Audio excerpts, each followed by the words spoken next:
equitably. And what better person to present to us this morning on topics and issues of equity than our own City of Chicago Chief Equity Officer, Candace Moore. So I want to turn it over to Candace and welcome her as she will share a little bit with us this morning about what equity has to do with racial reconciliation.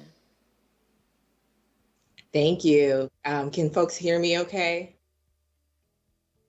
Perfect. So thank you so much. I'm so grateful to be with you all, even virtually this morning. I mean, this is part of our new normal right now as we battle the virus of coronavirus and really deal with its impact here in Chicago. But I am glad that even in the midst of a pandemic, we are resilient and beautiful people, and we still find ways to gather, to connect, and to really build the critical power that I think is necessary to really achieve the equity work that so many of us desire. Again, my name is Candace Moore. I serve as the Chief Equity Officer in the office of Mayor Lori Lightfoot.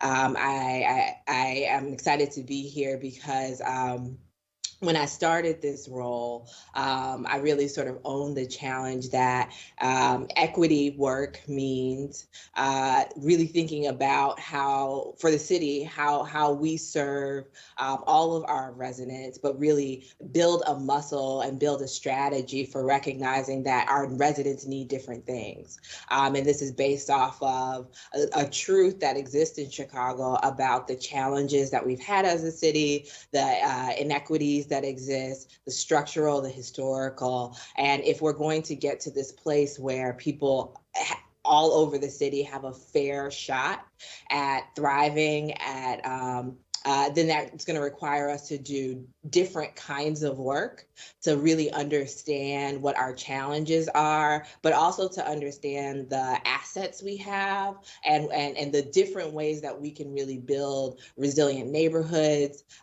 thriving communities, to really try to drive at this more equitable outcome that we all want to see in our city. So I am deeply grateful for the work that you all are doing. I believe reconciliation is a key part to equity work. If we don't understand what has happened, if we can't come to terms with the often uncomfortable truth of inequality, then we can't stand a chance to really build the kind of structures that are going to be transformational and move us from that. And so these are the seeds we must plant.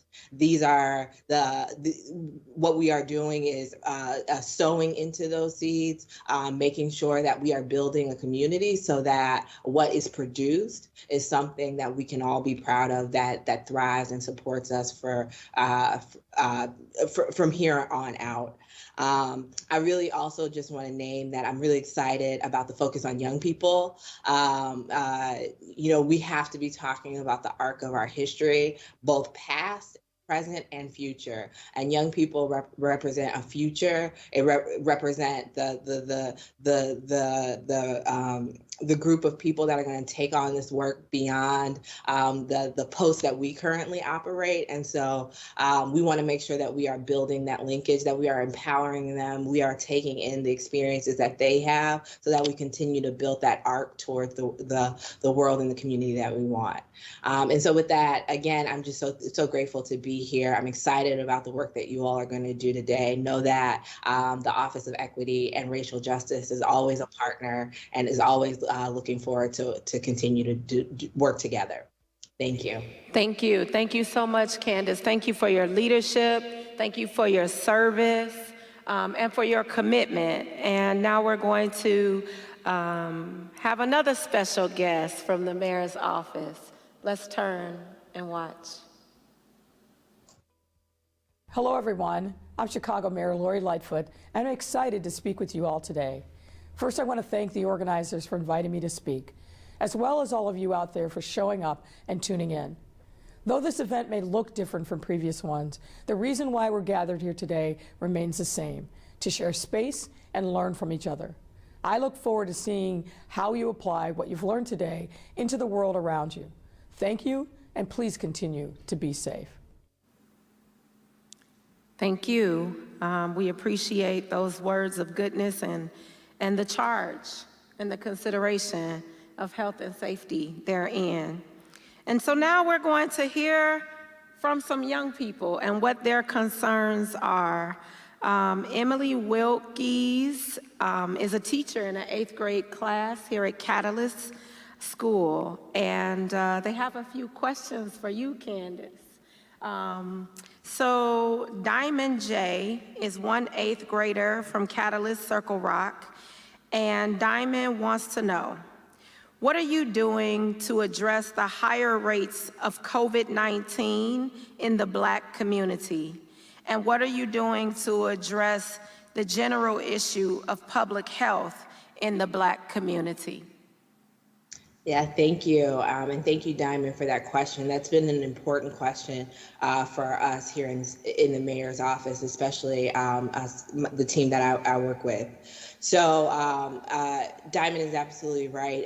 One of the things that we've noticed about COVID is the disproportionality that we see play out when it comes to Black and Brown communities. And very early on in the pandemic, we saw the high rates, especially for the Black community, the high rates of infection and the high rates of death. And so we assembled what we called the Racial Equity Rapid Response Team, which was a team of government, community leaders, and healthcare providers that came together to say, what more can we do, must we do, to really try to bring down the disproportionate rates that we are seeing. And why it was so important to have that sort of trifecta of government, community leaders, and healthcare providers is because we had to tackle this problem together. Government alone could not solve it. We needed the wisdom and the understanding of community leaders who are impacted by that, who are working with residents on the ground, who people trust and have a relationship with and can help get resources to. We needed to work with healthcare providers to really think about some of the strategies that they have at play and what can be done. And so what was really important about that work is that we were working together. We are all working on the same problem. And I am really proud of the work that we've been able to do over the last 6 months. This has included community leaders from Austin. In particular, we've gotten a chance to work with Austin coming together and have just been really grateful for some of the work that we've been able to do, whether they're food pantries or testing, et cetera, to really meet some of the needs that we see. This sounds like a really robust and comprehensive plan. I think Diamond will be happy to hear about what's going on. Our next question is from Shamora. Shamora wants to know, what is your understanding today of what Black employees experience in workplace discrimination? Yeah, I mean, that's another really powerful question. And so thank you, Shamora.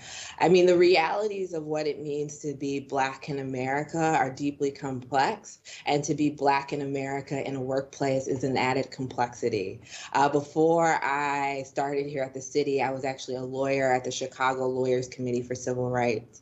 And it wasn't the work that I specifically did. I focused on education, but other folks on my team would work on issues around employment discrimination. And so I've seen cases come through about some of the stories that employees go through of whether it is structural, they can't get promotions, or they feel like they're getting looked over or not giving a fair shot at it, or they feel like they're being unfairly critiqued for the value of their work, or if they just don't feel a part of the culture, let alone if people are actively trying to discriminate against them and say mean things about them, say derogatory and demoralizing things about them. These are the complexities that can live out in workplaces for Black people, and not just Black people, but certainly for Black people as well. And so we have a history of that in our country. I am pleased that it is true that a lot of this is an issue that I think a lot of people have been working to improve. We made important gains, but we still have significant challenges when it comes to even the very issue of employment. That, the challenges of the pandemic, the challenges of the economic crisis that we're going through only exacerbate that. So the work is to be continued for sure.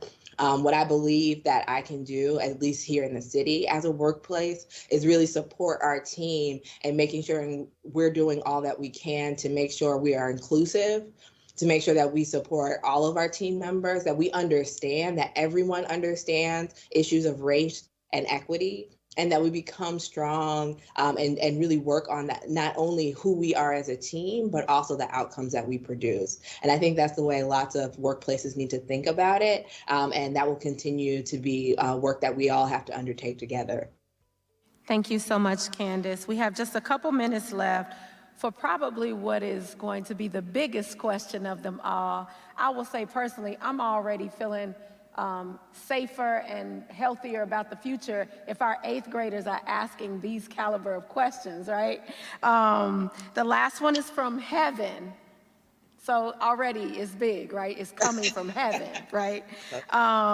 What are you doing to address systemic racism in Chicago? Thank you, Heaven. That is a huge question, and that is a powerful question. And I'm so grateful that Heaven is thinking about this in 8th grade. It makes me even think about, my own sort of upbringing, and when I first really started to be introduced to these concepts of around systemic racism. And I will say it wasn't at 8th grade. So I'm excited about Heaven's future here if she's already asking these really great questions. So what I'll try to say quickly, only for time's sake, is that when we think about systemic racism, we first have to understand that we are talking about multiple systems working together. We are talking about racism that exists at an individual level, racism that exists at an institutional level, and racism that exists at a structural level. And so what that means right off the bat is no one person is going to be able to solve it. But that shouldn't paralyze you. That shouldn't make you think, well, I can't do anything. If I can't do it, then I can't do anything. Is that everybody has a role when it comes to systemic racism. And the key is identifying what is your part and how are you going to do that part well. For me, I'm sitting at the city, and my part right now in this moment is to help city government improve its strategies, its practices, its policies to deliver more equitable outcomes.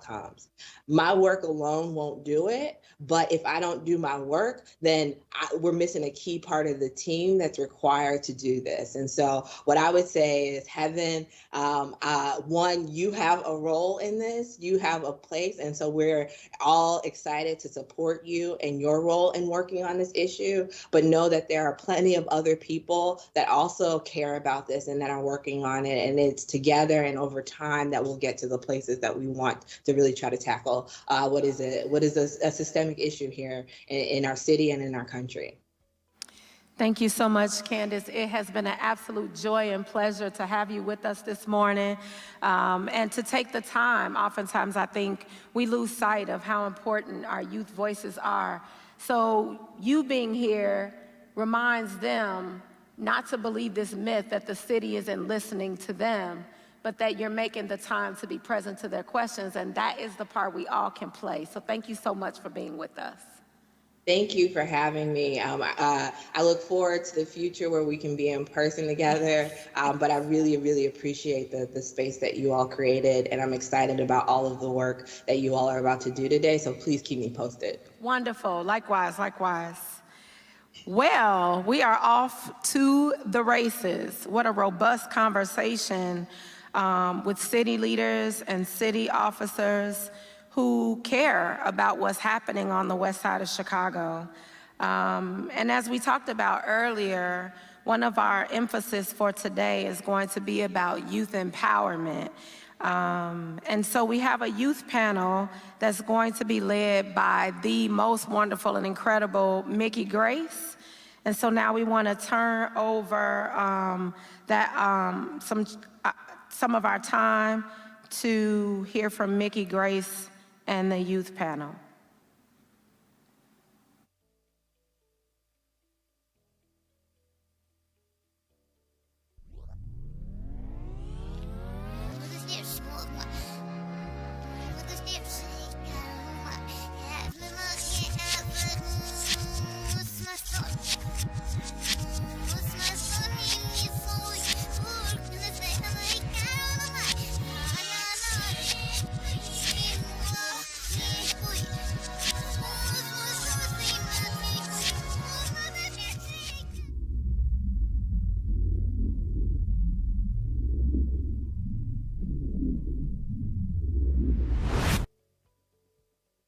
want to make me a suit? You push too hard, darling, but I accept.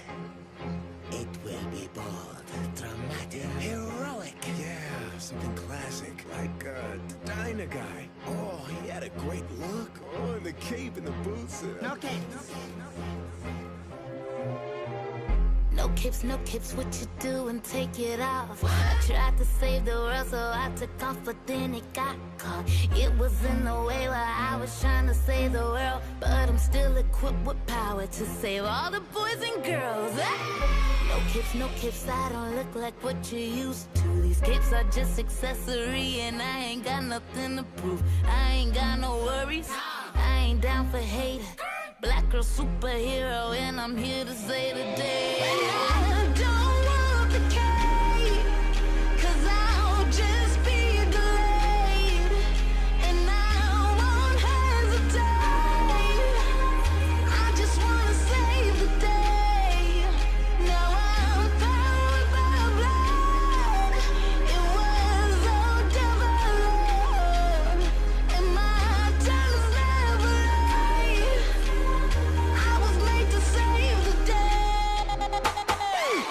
No capes, what you looking at? Making love in every party, you into the new black. Into the new black. No capes, still gon' win though. I'm a superhero, so your worries out the window. Throw your worries out the window. And I don't want the cape, 'cause I'll just be delayed, and I won't hesitate. I just wanna save the day. Now I'm powered by blood. It was all developed, and my time is never late. I was made to save the day.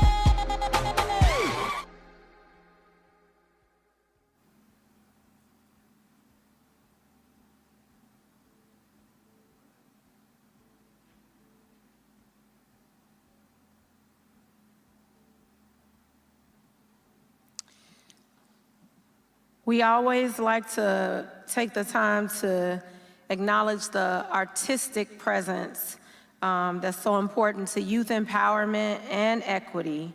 And now we're going to head over to the youth panel that will be led by Mickey Grace. Mickey.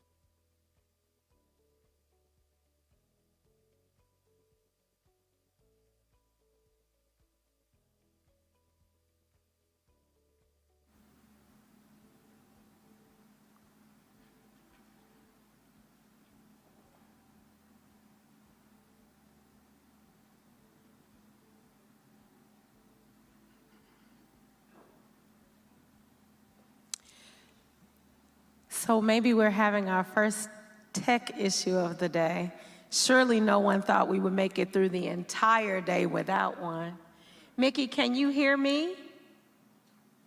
Mickey, can you hear me? I can hear Here you. she is.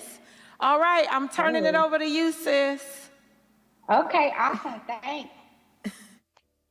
Good morning. My name is Mickey Grace, and I am super excited to be hosting this conversation with some of the dopest, the most, just amazing young people that I've come across, some great leaders from the community. We're going to be having our youth empowerment panel. So clap it up for that real quick. Okay, so before we jump in, I just want to take a quick moment to thank the committee for bringing this together, for all the hard work that they've done. And we're going to get into this conversation. D, are you ready? You ready, D? D says she's ready. Okay, cool.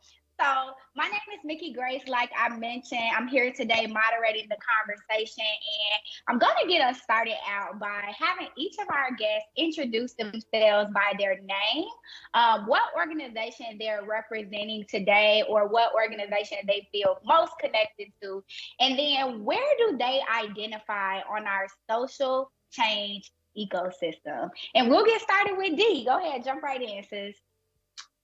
Hi, everyone. I am super excited to be here today. Good morning. Happy Thursday. I'm Diara Williams. You can call me D. I work at Austin Coming Together as a marketing and development associate. So I definitely am aligned with their things that they're doing in the Austin community. And I love working there and actually being in the community and working on the ground, which is amazing.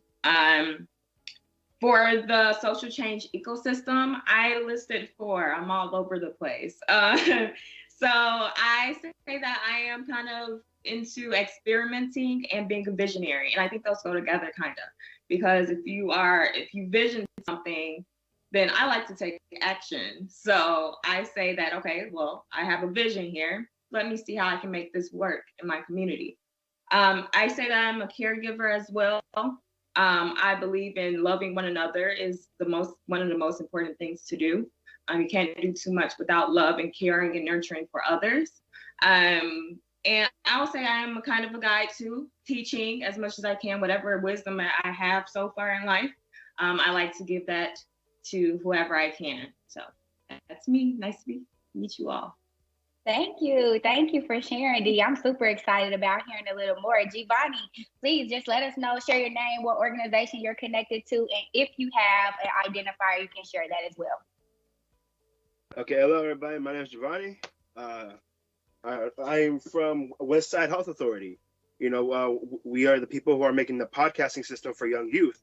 We would like to try to empower youth to speak out their voices in whichever way they can. If they can do that through podcasting, that's a greater way to do that. Although we would want to do them for them to speak out, even though they're not podcasting. So that's just one way we're doing it. The way I would try and fit myself into the ecosystem, I would want to be a visionary as well. I kind of want to see into the future, what can I do to make things even better? That kind of feeling, that kind of rush. You just want to give that impact to some people. And I would say I would be a guide as well. I love to teach people about new things, and including my family and friends, just spreading the love here and there,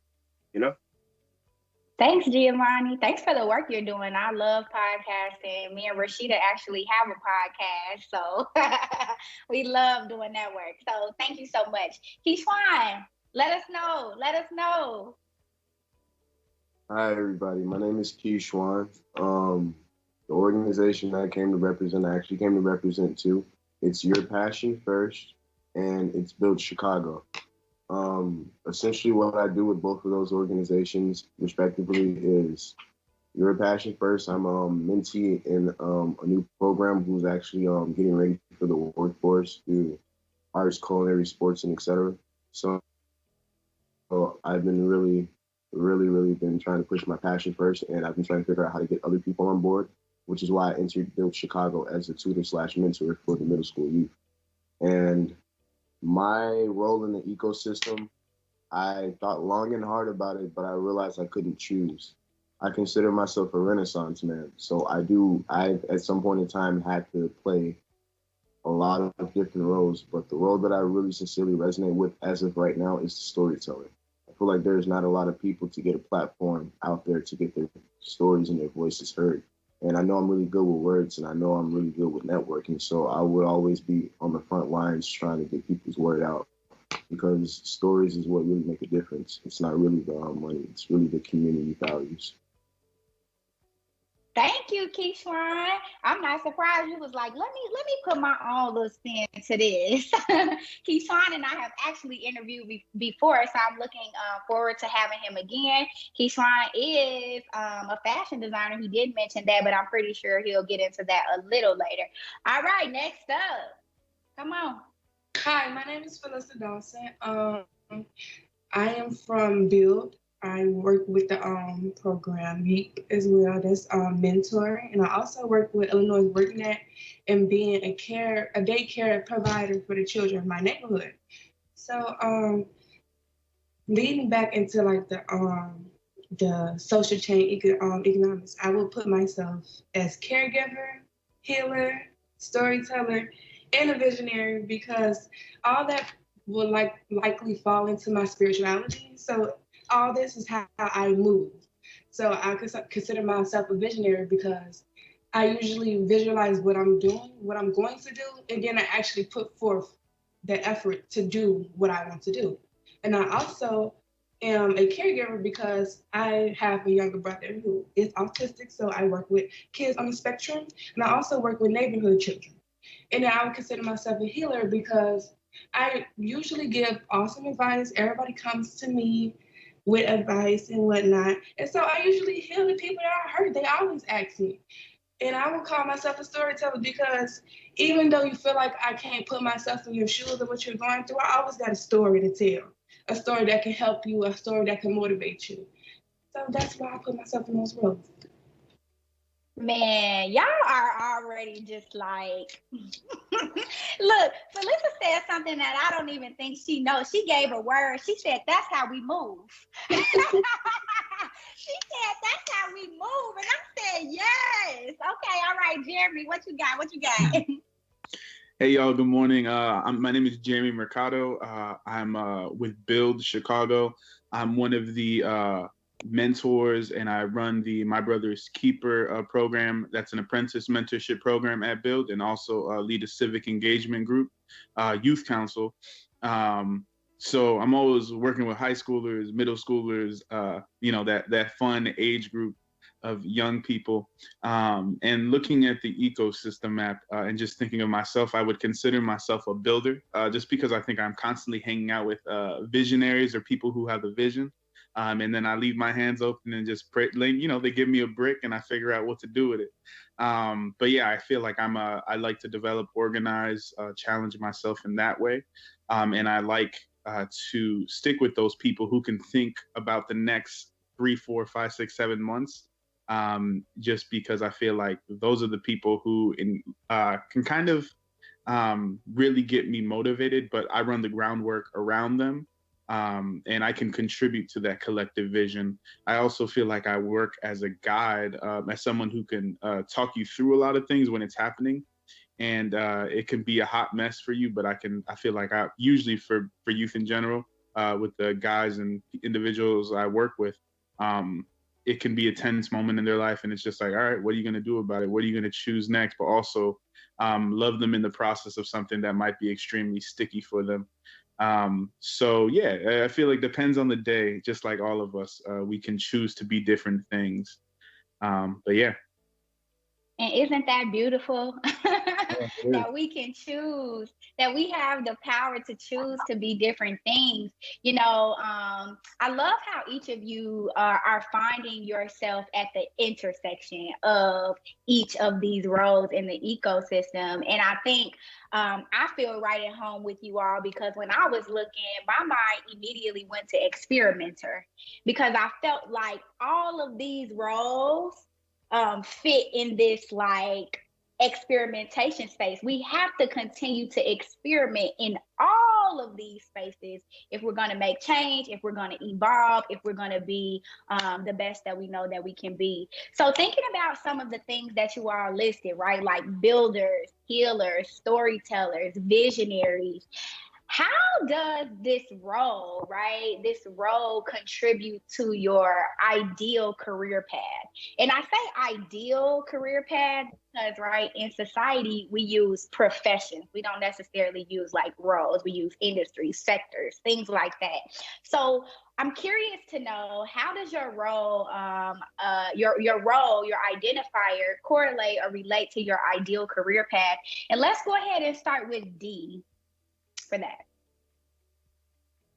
Ooh, okay. So I am in marketing. So when I think of maybe down the line is helping youth, kind of shaping with marketing and advertising. So that's kind of me being a visionary, thinking ahead of time, and maybe even starting my own firm one day. And moving around the world. So I love to travel. So just having houses everywhere. So experimenting, marketing is so huge. It's not just social media. It's website and designing. It's so many different paths you can go down.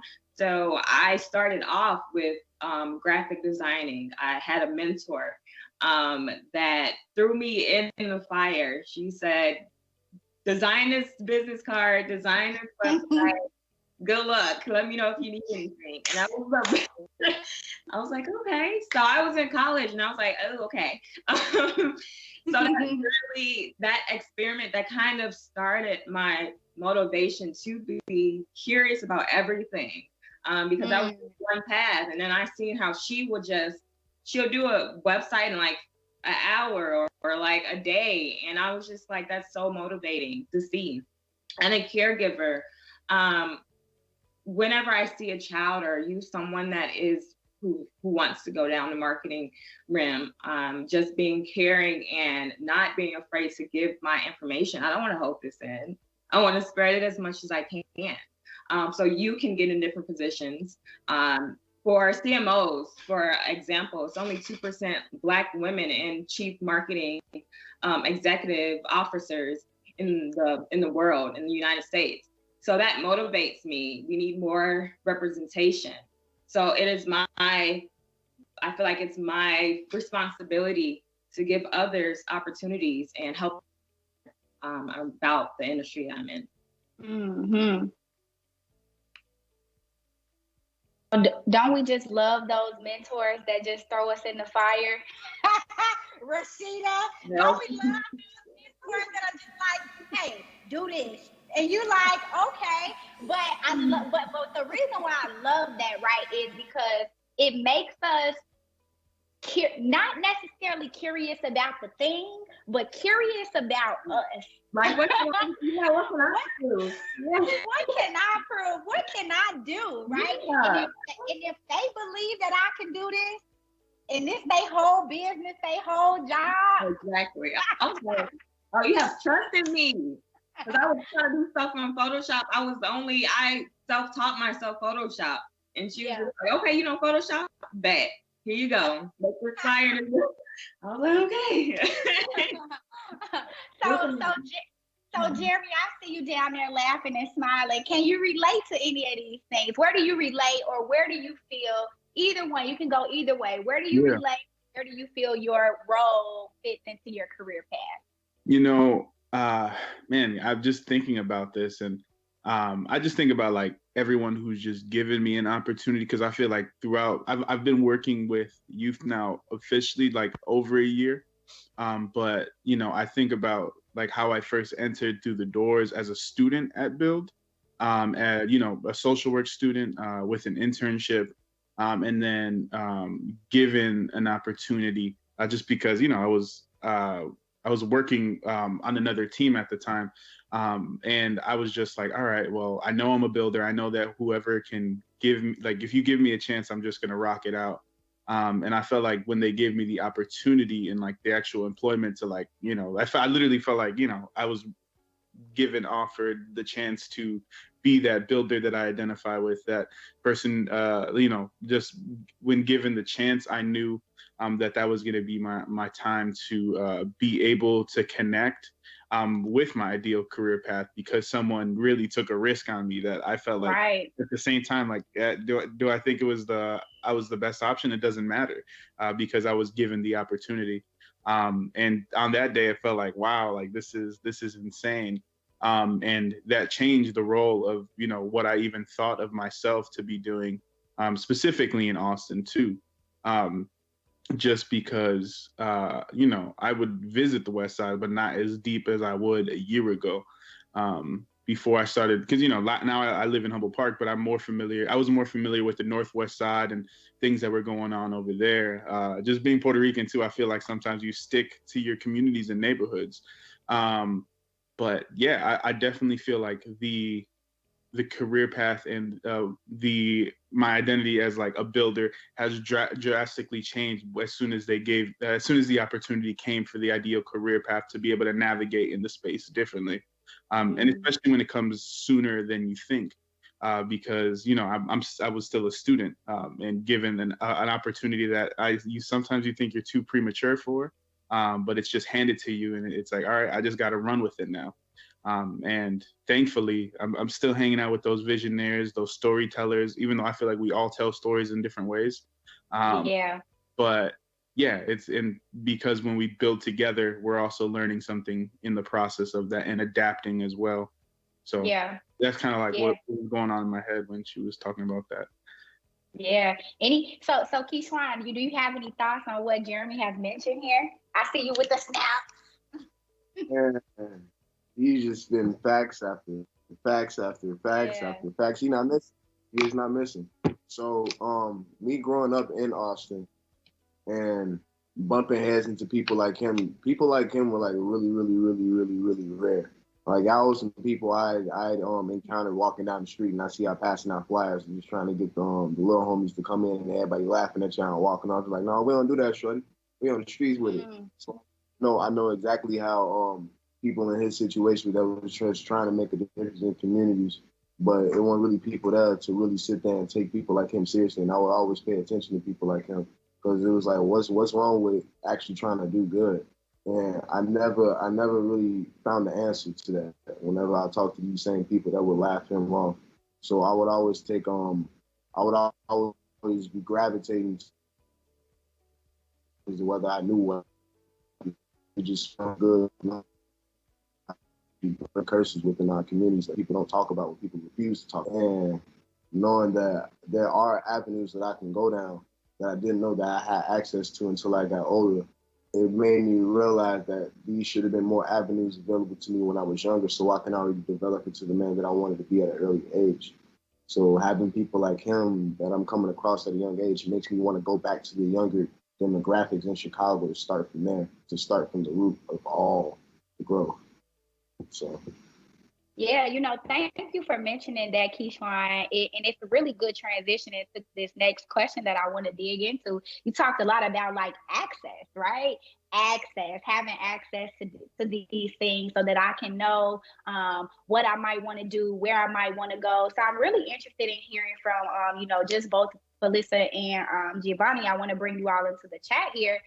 As you all have, worked with youth as well as, in your own youth, in your own experience, what are some challenges that you have faced in pursuing your ideal career path? Felissa, like, I got a whole bunch of So I graduated from high school this year. I'm a new freshman at USC. So the whole transitioning into like college was like hectic because, the pandemic, it boomed, it hit everything. And so it was so hard to get to the place that I'm at right now because like all like the resources I had was closed down because of COVID. Like school was one of my biggest like help with my college decision. And like, I ain't have that no more. Like they was emailing, but I'm the type of person that needs to be physically with somebody to help me. And so I would like to say like my community really helped me with that, specifically like a person in my life or whatnot. So I would say like these challenges always set you back at the same time, but they build you as well. Like, you can't just go through life without having any struggles. You don't have no background, so when something do happen to you, you acting like the whole world was against you. So I just feel like all these challenges that I went through, just made me better. It made me more independent in my work. I had to do it myself. Nobody can help me. So I would like to say like my struggle was a lesson. Okay, for a blessing in the struggle. I know you talked a little bit. You know what? Let me just clap it. Let's just clap it up for you. One for graduating and getting to UIC and doing all that in the midst of everything that's going on.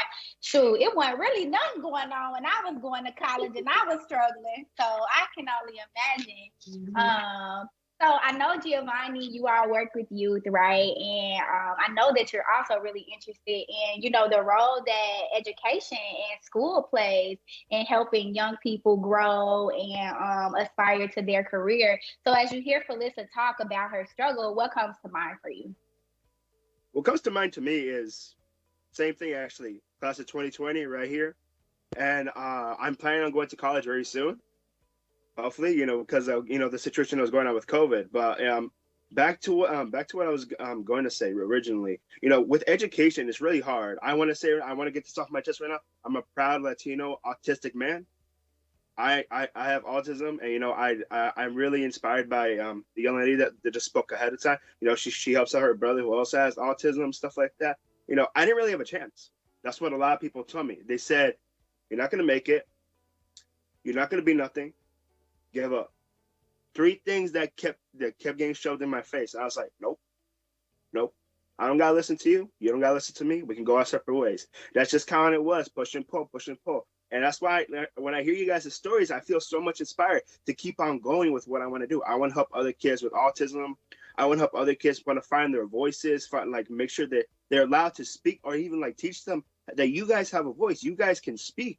It's not just you in your head and inside your room. No, it's so much more than that. You just got to find it. And that's why I really want to try and empower kids to, figure out what they want to do. I've always been trying to do that for my whole life right now.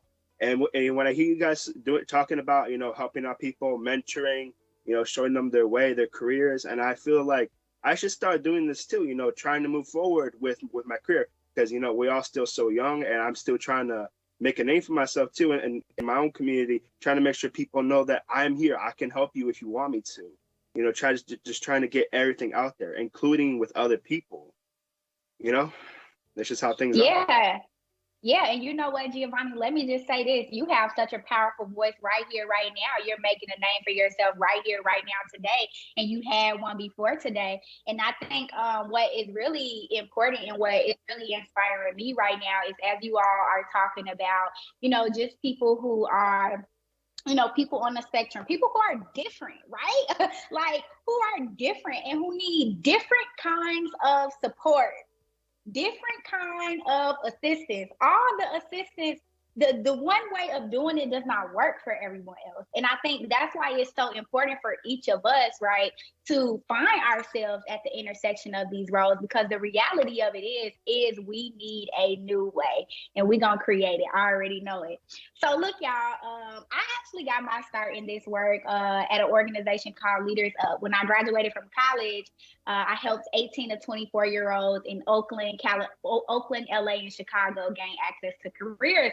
And one day I was at a conference, and I heard this researcher at the conference say, young adults of color have the least amount of access to the most valuable advice. Young adults of color have the least amount of access to the most valuable advice. Before we even jump into the question, I want to know, Jeremy, what comes up for you when you hear that? Wow. Man, it's kind of just thinking about it. I never thought much of what advice would I need when I was younger. Even because I'm 26 now, and still we're growing as 22, 23-year-olds and whatnot. And I was never looking for the advice. I just needed the but I'm thankful I had the sustainability and consistency of even though my family, we were all trying to figure out degrees or trying to pursue education. Not just my brothers and sisters, but my cousins too, because I feel like families culturally are very, very tight and close. But I think, I just having the consistency and having that for me, that was the support I knew I needed to be brave enough to kind of continue my education, continue pursuing a career, and knowing that I had to make a choice, not just for myself, but just so, your parents could be proud, or, you can feel like you're making those right decisions. But yeah, that's such I'm still thinking about that question. Yeah. And I think, I think it's for me, it was day by day. It wasn't that I needed the perfect advice right at that moment. I'm just thankful that I had the support. I had my pops, had my sister, my brother, and people who allowed me to take it day by day and not have the answer tomorrow. Which is they showed me that in their actions, and they didn't even have to say it, Yeah, that compassion. I think that's very compassion, and that consistency and showing. I think that's really important. And I think for me, you all, when he said that, I was like, well, what makes advice valuable, right? And from their lens, they were talking about a lot of young people of color, they're working with the counselor, right? They're working with mom or dad, but they don't necessarily have access to that person who is the head of marketing at this place, right? Yeah. I wanna go to D as we talking about this, because you kind of are thinking about a clear cut path into career. What do you think when that comes up for you? And then talk a little bit about what is the most valuable advice you feel like you've gotten thus far.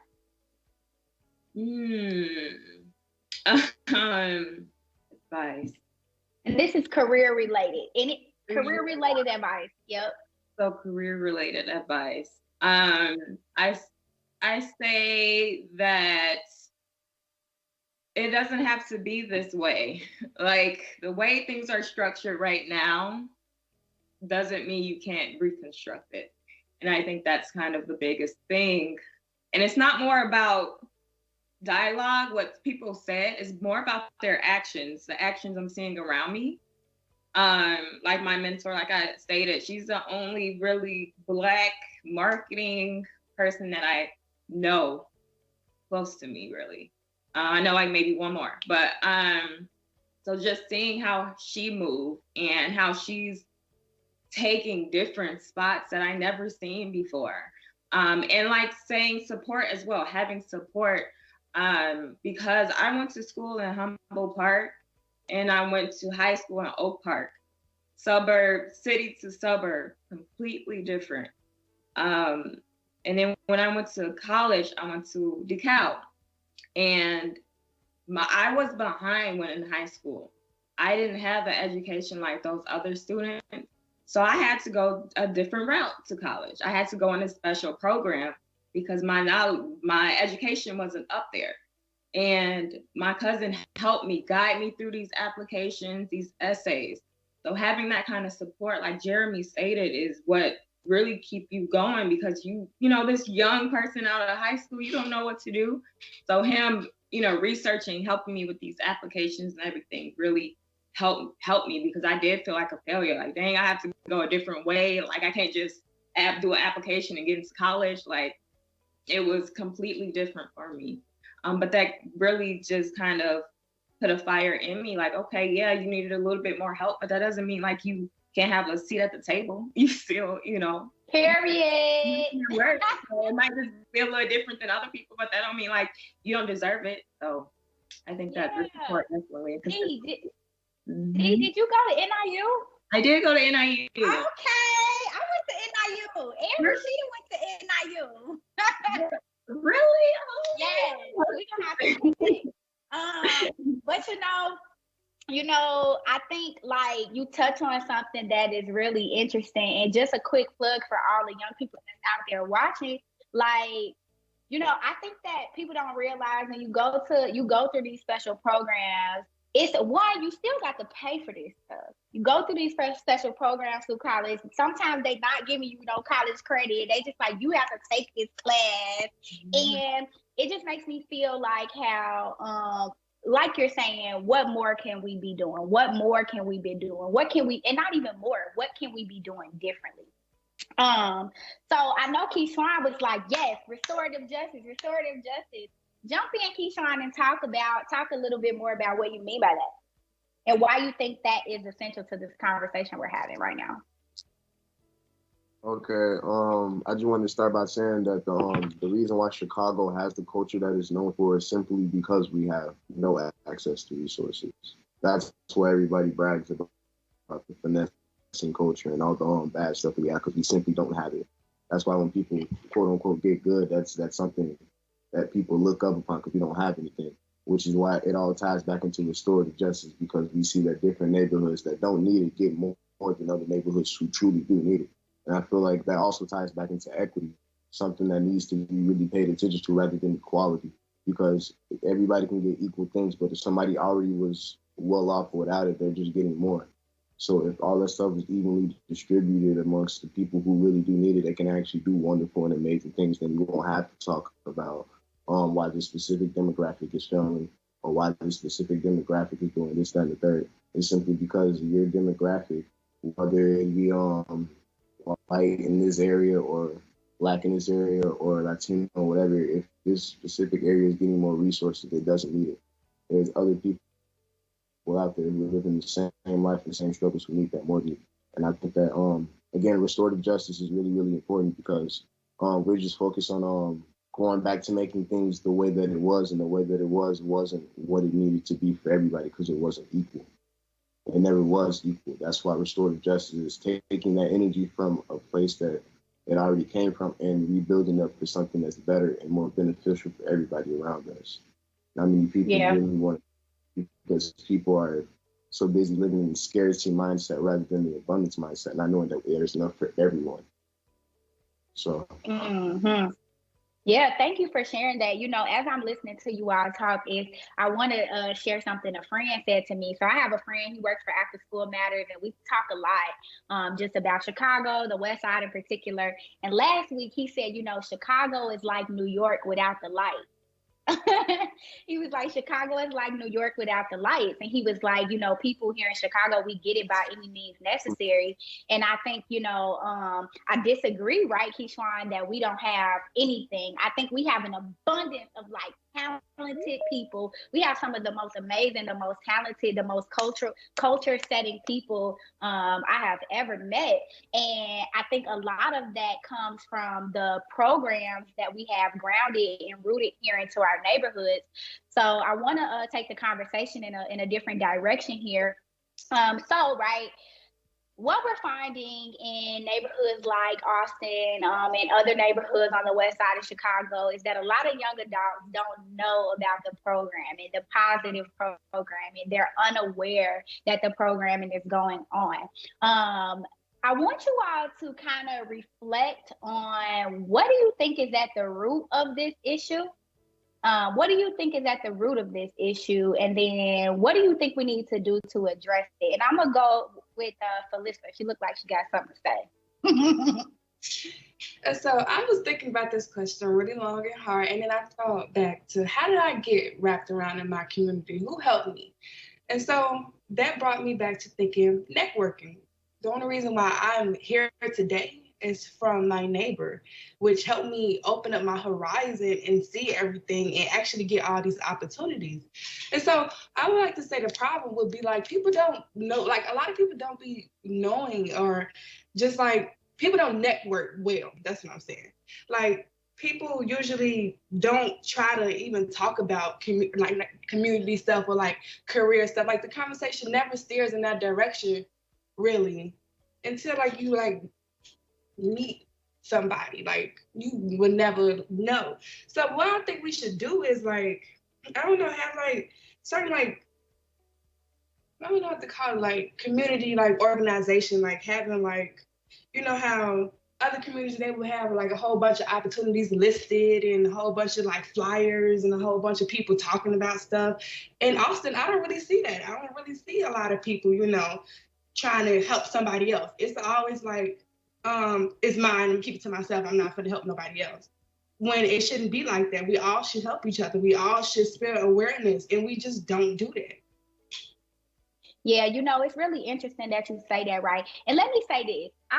As much as I like appreciate networking, I think we might need to throw that like word out of the window, because I feel like it has become a buzzword, and it has become like literally talk to your neighbor, right? Like that's what that is. Talk to your neighbor. You know, my boyfriend and I, we live in the Chatham area, and we take walks, right, y'all? And the other day, yesterday, literally, y'all, we were walking around the corner, and I'm the type of person, I speak to people. I'm like, hello, how you doing? How you doing? How you doing? And I noticed that like sometimes people don't speak back. And I started to think like, what if people in the community are like, what if we have been conditioned to be afraid of each other so that we do not talk? That's what it is. We don't. So that we do. No, we don't. And I think it's because like the media tells us that Austin is bad, you know, Chatham is bad. So when somebody like me, right, like this regular person, I'm getting passionate. This regular person comes to Chatham, I'm thinking like everybody here is out to get me. Yeah. So yeah. Anybody have thoughts on that? Giovanni is like yes. You got some thoughts, Giovanni? Yeah, Yeah, that's definitely, I've definitely experienced that a lot in my life. Not to mention, like, when I want to, like, try to talk to a kid, you know, because I see a kid who's trying to do, you know, do something with their life, you know, he, her, they, you know, whoever they are, you know, like, they want to do something. But when I go up to talk to them, they're like, who are you? And like, and they just walk away, like, they don't care. Like, you know, I'm going to do something to them. I was like, no, okay, we're in school. I'm here to help you. You know, we're trying to do something. Yet, you know, everybody seems like they're afraid of me, like, when I come to talk to them about something new. And I feel like it goes a little bit back to change. You know, they're just stuck in their own mindset. You know, they don't want nothing to change, or they feel like nothing can change because they don't believe in themselves. At least that's the way I see it. You know, I feel like, I know when we were talking before, we were talking about like doing, it's in the action, And as I'm thinking, I'm just thinking about like, what are some ways we can break down this culture of fear, you know, for one another. Like, for example, you all, my sister, she lives in Hillside in the west suburb. And my nephew, he plays like, you know, football, all the sports. And when we go out, like, these people in these neighborhoods are like kicking it. You know, they kicking it. They talking to each other. They are, you know, building community. And I'm wondering, like, just off that, can you all think of like any ways that we can kind of break down this barrier? I think that there should be more risk takers out there who's willing to take projection when there's people that don't want to respond or just simply don't want to interact. I feel like people out there that just needs to be designed to have hard shells. They're just really, really, really ready to be beaten and battered by the social norms that we have to be confined by, thanks to the media and all the people that we have been forced to look up to due to their classes and wealth.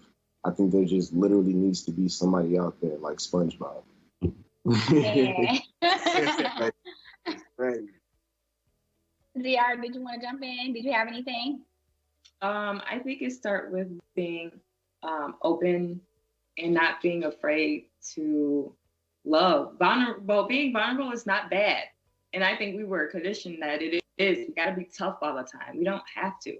It's okay to say, like, I need help. I don't know which way to go. But people say, no, I got this. Like, it's just the way, you know, I got this. Don't worry about it. You know, so just trying to change that mindset would definitely be a big thing to do. I mean, growing up in Austin, all my resources was out of Austin.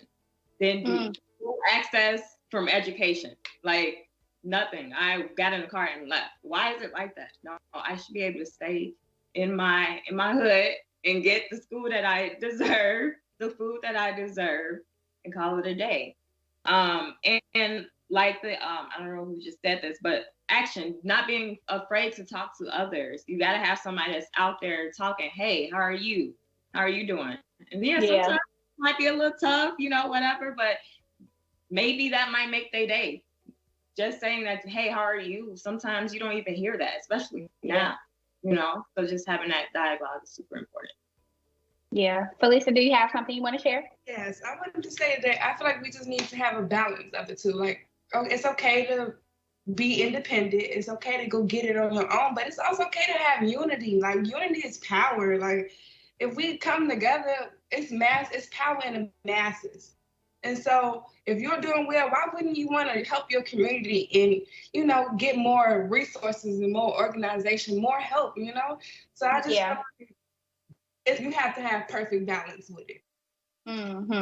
I got one thing that I'm gonna switch the conversation a little bit. And I would say this, it may sound like an old school thing, y'all, but I honestly almost really feel that if we like dug deep into this, it could make some change. The block club. Because on the block we live on, they just started a block club, you know, and when me and my boyfriend were taking a walk the other day, I just took his picture in front of the sign because they have a new sign and we're young, right? But my boyfriend is a landlord. He owns this building. And I just sent it to the president and was like, hey, my name is Nick. I work for this place. You know, I like cooking, you know, things like that. And thought about like, maybe we could start a campaign like that or something, you know, to really try to get people to know one another. Because I'm telling you, I don't know how they get the money for the block club, but if the city is giving us money to run the block club, like we need to be like taking advantage of this. So we got 5 more minutes, y'all, and I know that we really want to Keyshawn, bring back dancing and bring back footworking at the block club. But okay, we got 5 more minutes, and I want to round this thing out here. So there are a lot of organizations watching today. A lot of people are going to see this, and I really want each of us as young people, if there was one thing you can pick, something that you need help with, right? Like something that you need help with, a resource that you need access to, a resource that you see other people really needing access to, or you can say one thing that you would like to see from more seasoned, more mature adults, and what we need from them in the way forward. Sounds good? Mm-hmm. Okay, so I'm gonna start with Felissa, because every time she be like this, I know she got something to say. Every time she be like, yes, I be like, start with her. So I really wanted to see in the community of Austin therapy. Like a lot of people are scared of therapy. Therapy is a big thing people need to have, because it's a lot of mental, I wouldn't even say mental illness, I would say mental diversity that people have, and a lot of people don't even understand, are not open-minded enough to understand there are different people, there are neurodiversity, and it's a lot of people that just need to talk about their problems or actually get to their unconsciousness and try to figure out what's wrong with them. So I feel like we should have like some nice mental health facilities in Austin. Thank you. I am here for that. Okay, we're gonna go Jeremy, Giovanni, Keyshawn, and Dee. Yeah, just thinking about that question, I think the most impactful thing that not just anyone who's a seasoned adult or elders who've been doing the work for years organizing, I think one of the most powerful things that we can offer individuals is our presence and just being able to stand and share in space. And I know that looks different, specifically in this time period that we live in. But I think, it's just we need to give ourselves more opportunity to see each other and be with each other, whether that's like sharing a meal or, because even when I was in Build last summer, we were having barbecues at, I believe, Moore Park and, and just being together, there's something unifying about that. I mean, you can see your neighbor and you can, and just having that opportunity to show love, share a meal, or just, be in a park and stand on the same grass. And I think we can complicate the process, even though everything is like super necessary. But I think the starting point is just being able to stand with someone that you may not have stood with if it wasn't for food or if it wasn't for just like trying to have a good time. So I think those are the things we have to continue to call as like just super valuable. Just being able to share space, because that's the beginning and like the introduction to like what's to come. Okay, we're gonna run through it real quick. One word, Giovanni. What do we need? What are we calling for? I would say power. Power. We need the power. Power. Yeah, we need the power to, like I would say, give me the power so I can give other people a chance. Yes. To be who they are. Keyshawn, one word. What we need? 2 words, a history lesson. History lesson. Love it. Diara, what we need?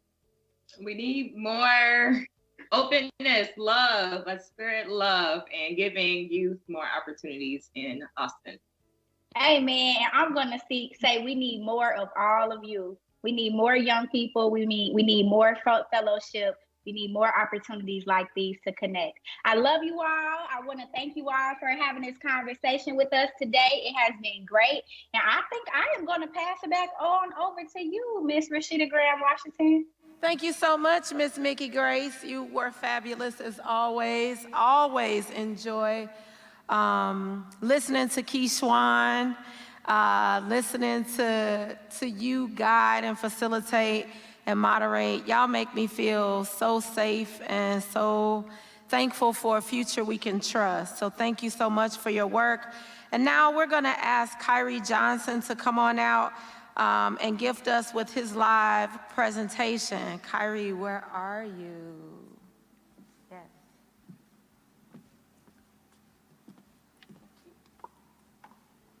Thank you so much.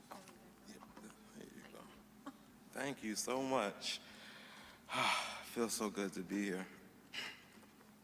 So, like she said, my name is Kyrie Johnson. And that's Kyrie, kind of like Kyrie Irving, a basketball player who has like lots of muscles and money. I have none of those things, but I am super happy to be here with you all today. Now, I am from the Austin community, born and raised on the west side of Chicago, and it feels so good to be a part of this symposium. Thank you so much for everyone tuning in.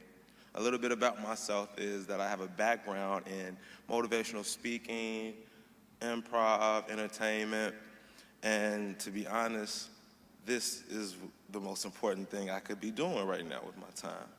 Working to invest in the community, but more importantly, working to invest in the people. And so I've spoken around the world from, the Amazon rainforest all the way up to, Nova Scotia Bay. And so I've been around. And I've seen so much, and I try to take lessons from everything. So when I was a little boy, I was about 5 years old, and I went to a petting zoo, and a llama was nipping at me. It bit my little baby buns. And I could have hated animals forever. But I took the lesson that not everything can be bad, right? I just gotta monitor myself, and I have to move correctly.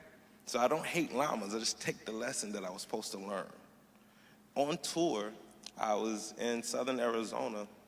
It's with a diverse group of people, and we went into an establishment, and there was a noose on the wall, a used noose, hanging up next to a rifle. And I felt so many parts of my insides break looking at that. And so I saw the people around me scurry to do different things. Some people was like, hey, where's the manager? Other people checked on me and the other black people in the group to see how we were feeling. Others pulled up the car like, we have to get out of here. But everyone had a role and they played their part. And so when we look at racial reconciliation, that is what it looks like. It looks like a team effort and everyone has a role. Now the roles may shift, but for the most part, it's pretty obvious what has to happen. Because we understand more about race, but when we look at the reconciliation part, we have to understand that we have to reconcile with ourselves. So a lot of times, if we're talking about coexisting with others in harmony, we have to have harmony inside ourselves. And that is what I realized, is that as I looked at that noose on the wall, I felt the power leaving my body. I felt my destiny no longer in my hands. But Martin Luther King has a quote that says, no man can be on your back unless you're bent over. And I realized that I allowed the outside world to make me feel a way about myself on the inside. And when I did that, I took an L. But that L was a lesson for me, because now I want to build my insides up. I want to build my confidence up, and I want to build my belief in my people up and belief in themselves. And so my ask for you all today is to do the work on the inside.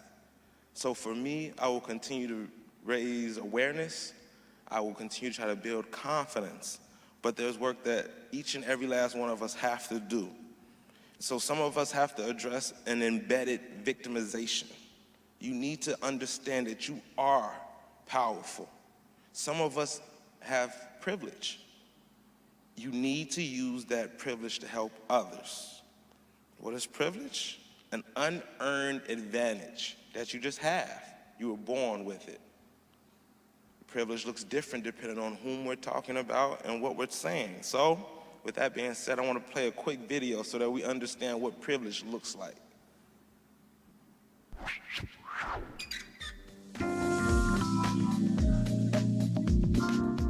I once saw a high school teacher lead a simple, powerful exercise to teach his class about privilege and social mobility. He started by giving each student a scrap piece of paper and asked them to crumple it up. Then he moved the recycling bin to the front of the room. He said, The game is simple. You all represent the country's population, and everyone in the country has a chance to become wealthy and move into the upper class. To move into the upper class, all you must do is throw your wadded up paper into the bin while sitting in your seat. The students in the back of the room immediately piped up saying, "This is unfair." They could see the rows of students in front of them had a much better chance. Everyone took their shots and, as expected, most of the students in the front made it, but not all, and only a few students in the back of the room made it. He concluded by saying, "The closer you were to the recycling bin, the better your odds." This is what privilege looks like. Did you notice how the only ones who complained about fairness were in the back of the room? By contrast, people in the front of the room were less likely to be aware of the privilege they were born into. All they can see is 10 feet between them and their goal. Your job as students who are receiving an education is to be aware of your privilege and use this particular privilege called education to do your best to achieve great things, all the while advocating for those in the rows behind you.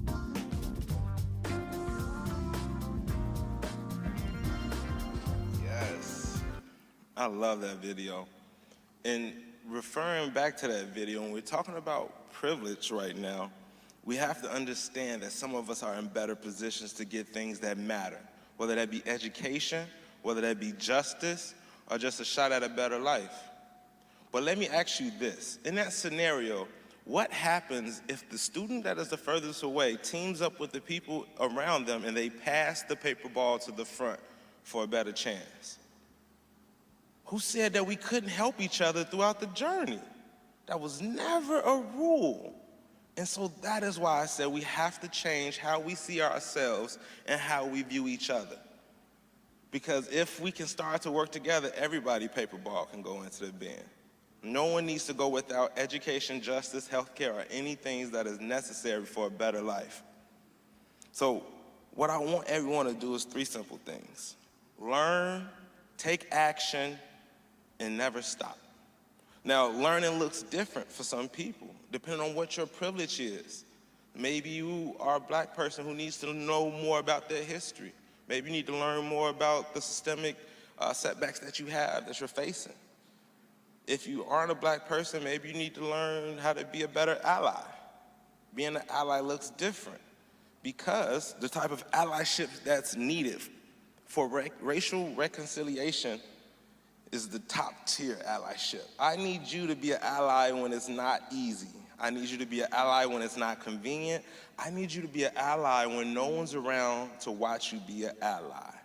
Maybe you are nipping things in the bud, whether it be a racist term or derogatory term, when no one's around, nip that in the bud, because that is what we need. We need to learn how we can help each other. So that means listening to people when they say what I do not have and what I need. No ifs or buts. We have to have that communication flowing. Now, taking action, that looks different as well. We're talking about an era right now with the pandemic, but that doesn't mean the work stops. So I urge everyone to program yourselves. What is the music that you're listening to? Is it uplifting you and the people around you? Or is it destroying you and your community? What is the videos that you share? What are the videos you watch on a regular basis? Start to take ownership over how you program yourself and how you love yourself, and watch how it impacts those around you. And whatever you do, don't stop. Once you start to empower yourself and empower the people around you, never give up. No matter how hard it is, you have to continue to take that action. Now, this can be a chant. It could be a positive song that you and your friends have done. You can even create a social media page that puts out nothing but positivity, positive videos, positive quotes. Use social media and don't let it use you. Your timeline has a feed, and that is what you feed your brain. Don't allow social media to control you, and instead control it. So the reason I ask you to not stop is because everyone watching this is a leader. Every single young person, every older person, everyone's a leader. You have people watching you. Deep down, you know that sometimes you may say, hey, they copying me, they're a copycat, they jacking my swag, whatever it is. They watch you and they imitate you. And if you do good things that imitate that as well, believe in yourself, believe in your people, believe in change. So we are gearing towards a wave of reconstruction. We're going to reconstruct our society. We're going to rebuild our businesses. We're going to rebuild our stores. We're going to rebuild our community. But we have to rebuild ourselves on the inside first so that we can reach real success. And so I want to leave you all with an idea, because I've had people talk to me about feeling anxious, feeling like they can't do, feeling discouraged. And I would always caution to them that, hey, there is a lot of craziness happening in the world. There's also a lot of good, too. This is an example of the good. That feeling in your heart is an example of the good. Now we have to magnify that. We have to hold on to that. We have to focus on that. Magnify that energy. Because much like a boat in the middle of a storm, there's a lot of raging waters around us. Whether you drive around the west side of Chicago, around Chicago as a whole, maybe you go from city to city and you see a lot of things. You feel a lot of the rage in people. But a boat can literally stay afloat if you keep those energies outside. So keep those raging waters outside and don't let it infiltrate you, and stay afloat. Get to where you're going. So whether that looks like working with an amazing nonprofit organization, maybe you are working on donating, PPE items, toiletry, food, whatever it is you want to do, whatever awareness you want to raise, it matters. And no matter what the world tells you, or no matter what the world makes you feel, you matter. Thank you all.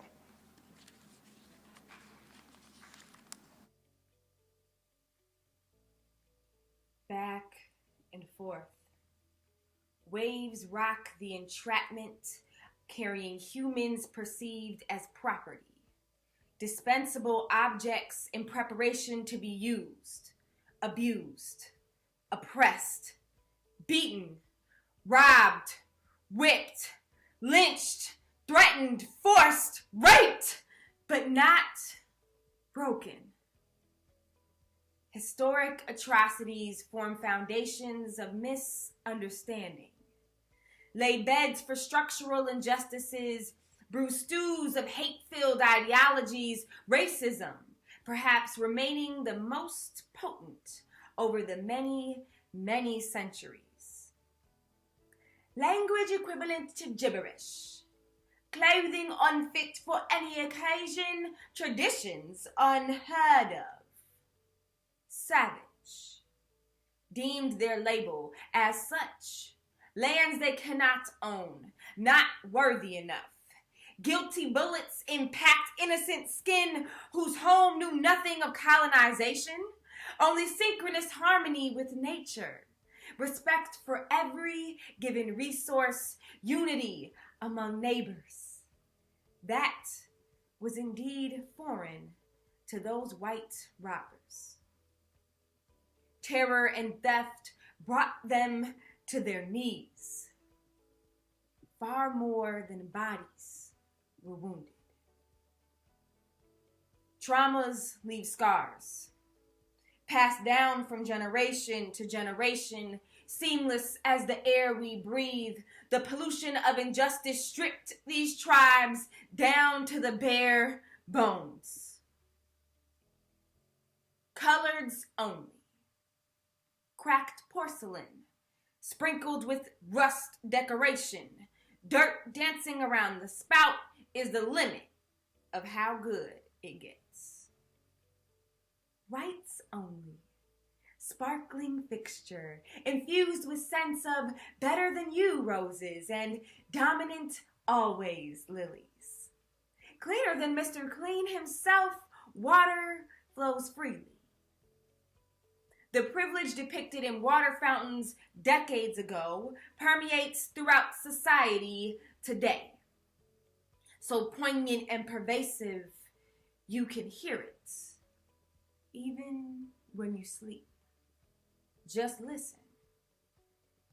It sounds like Trayvon Martin, with bells of Genevieve Dawes and Michael Brown trumpets and George Floyd harp strums. Laquan McDonald drum hits keep beat, along with Ahmaud Arbery tuba buzz, Breonna Taylor saxophone blues harmonized with Eric Garner piano notes. You hear it. I earned this. All I have, that was me, and me only. So no, I won't pay more taxes on it. I won't give more to charities. I will have it all. Because clearly, I deserve it. They don't. Amnesia to history. More common than a cold is perhaps the leading cause of division today. Dismissive of the backs one's wealth was built on, fronts put forth of solo action, plagiarized scripts of innovation stolen from original innovators with a tint darker skin, unaware that the benefits reaped by the disparate wealth today was ripped from the bodies, minds, cultures, and lands of our ancestors. What a damn lie. Time for the truth to not just be told, but felt out, lived out, and documented for generations to come. Back and forth is our understanding of one another. Back and forth our policies directing our nation. Back and forth our movements of outcry and protest. While a balancing quell to this rhythm is indubitably needed, our unwavering love for one another must first be obtained. Laden with humility, honesty, and forgiveness. To truly reconcile is not to solely restore connection, but create it anew. Weave fresh threads that bind spirits, unmoved by physical exteriors, putting others before oneself, the connection so strong, understanding so deep, that another is indeed oneself. A house divided against itself will not stand. Our house is crumbling. Split by polarized politics, stratified by economic status, alienated by culture, separated by color, we must rebuild. But what house can we build that will stand for countless generations to come? It must start with hammers of justice, deepened with shovels of equity, sustained with nails of inclusion, repaired with glue of admiration, solidified with bricks of love. We will not go back. Forward is the only direction we must consider. Reconciliation, the path we take together.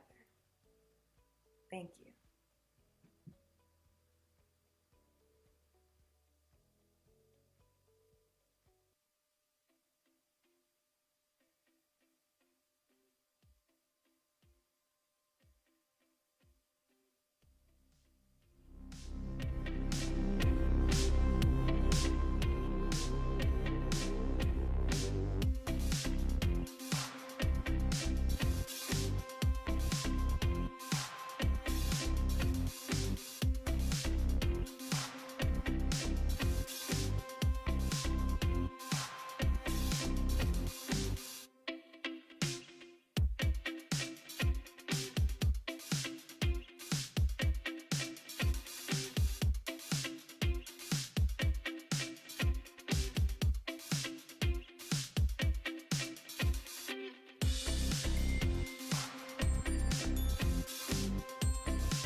Right now we need us more than ever.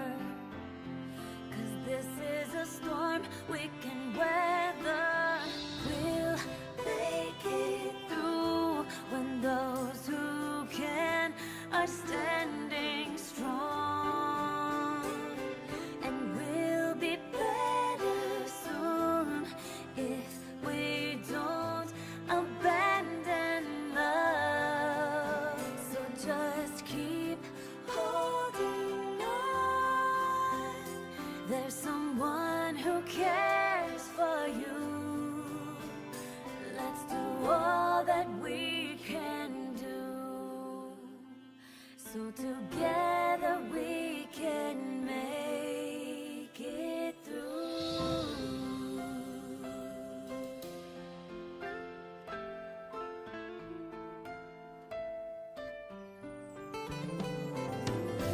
Let's remember there is power in our unity. What you say to, who you pray to, can change everything. Give up yourself to another. If we just believe in each other, we'll make it through when those who can are standing strong. And we'll be better soon if we don't abandon love. So just keep holding on. There's someone who cares for you. Let's do all that we can do. So together we can make it through.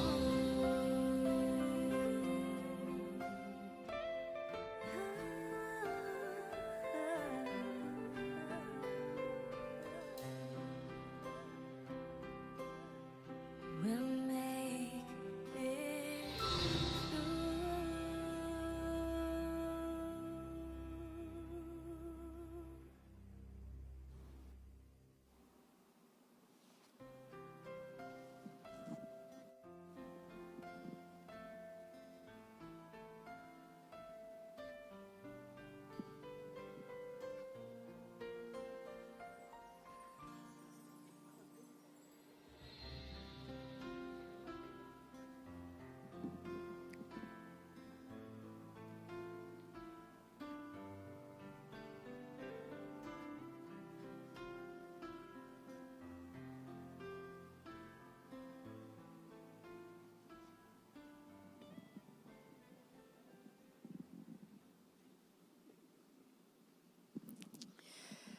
All right, everyone.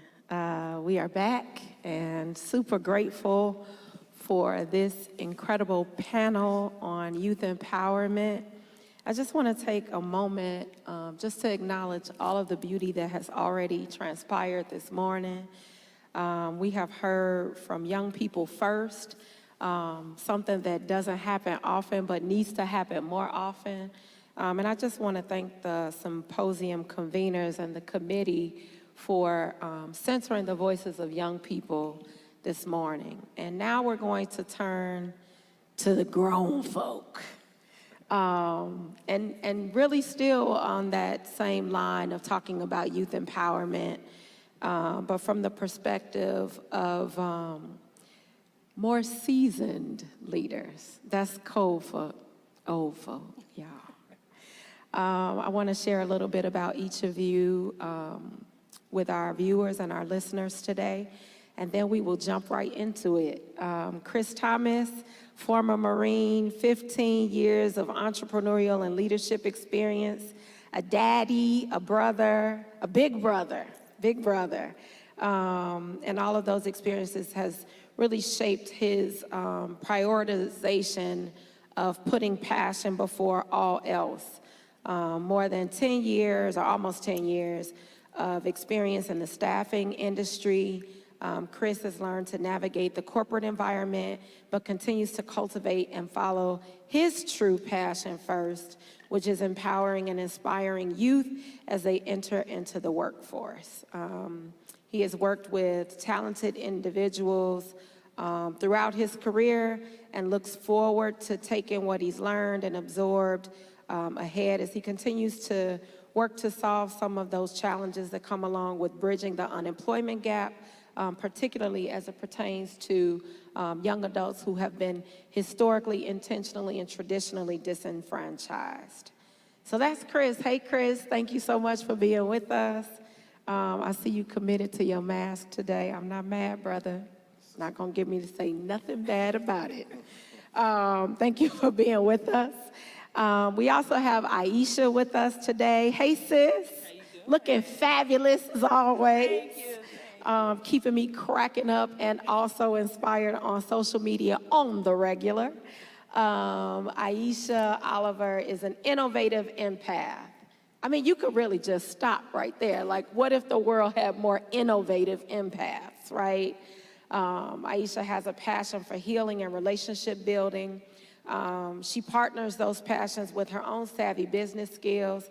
She herself is a social entrepreneur. Now, I'm going to say, your bio says you consider yourself to be a social entrepreneur. I need you to know your community already decided.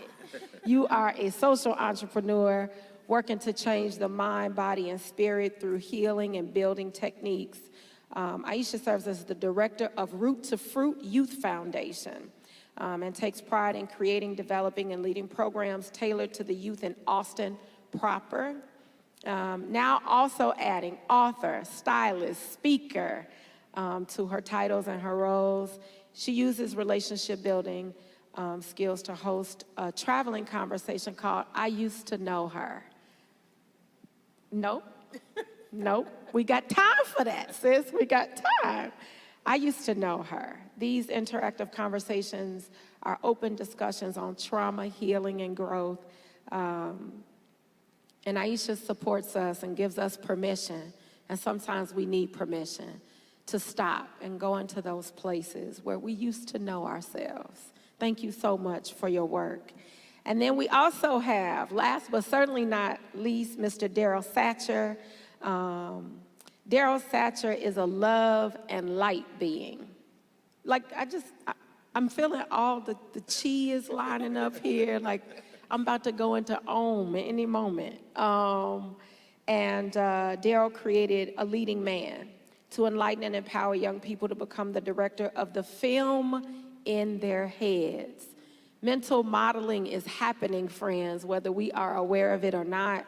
And Daryl invites us to be more present, blending the arts with wellness. Daryl is a theater artist in every sense of the words, with credits in producing, writing, directing, and acting. Also, he is a wellness specialist and collaborates with his clients to create and cultivate a positive, healthy, and balanced wellness lifestyle. You're gonna be busy. I don't know where you've been for the last 2 days, but you got work to do. A Leading Man offers yoga, meditation, creative writing, workshops, wellness retreats, theatrical interpretations, masterminds, and much more as instruments for healing, serenity, clarity, creativity, and oneness. Daryl is most proud of being a daddy to his two biggest inspirations, his daughters.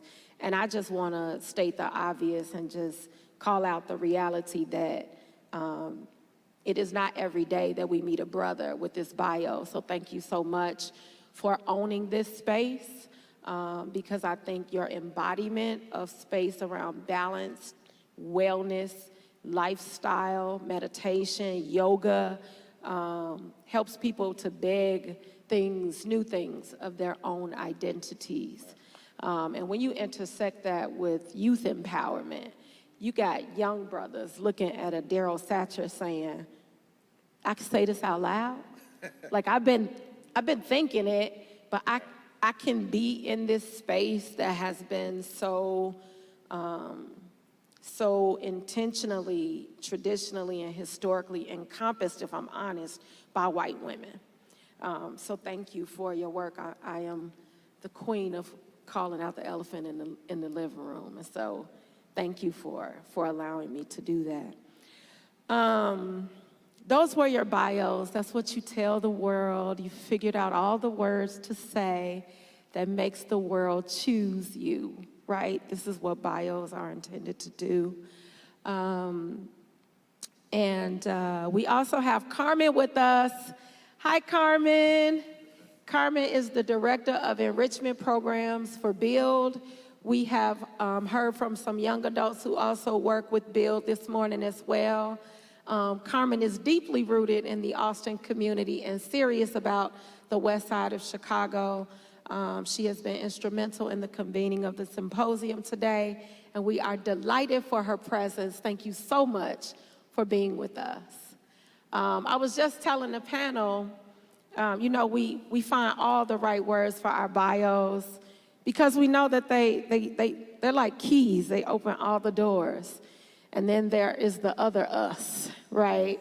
And so I just want you all to take 2 minutes each to share the parts of you that our young people like to hear about, that might not open the Fortune 500 door, but they still need to know that this is who we are. And so we'll start that off with Chris.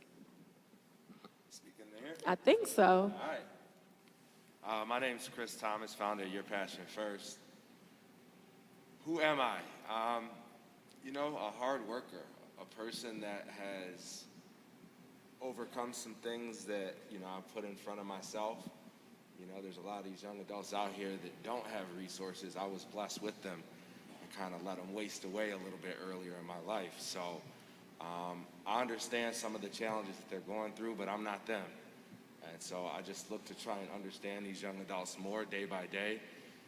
Understand what traumas they're going through, no matter how small they are or how large, and just be there as a support system for them and continue to help them be what they want to be to this world, unleash their passion into the world. So just thankful to be here and appreciative of this is my family. These are my friends. These are people I hang out with. So it's a blessing to be able to have some truthful conversation with people. So thank you. And I think even that really is a testament, and maybe, I don't know if we're speaking to the youth or the youth are informing us in this, but that we want to get down with the people we get down with, right? Like, we want to have holistic lifestyles where we do the work we need to do, but we do that work with the people we would like to play with or hang out with as well. I think that's really key. Thanks so much, Chris. All right, Aisha. All right, I am Aisha Oliver, or Mama Pooh, to Austin and to the young people and parents, guardians in Austin. Who am I? Honestly, I believe that I am proof of the hidden gems that the West Side holds. Mm-hmm. I am proof that there are amazing thinkers, doers,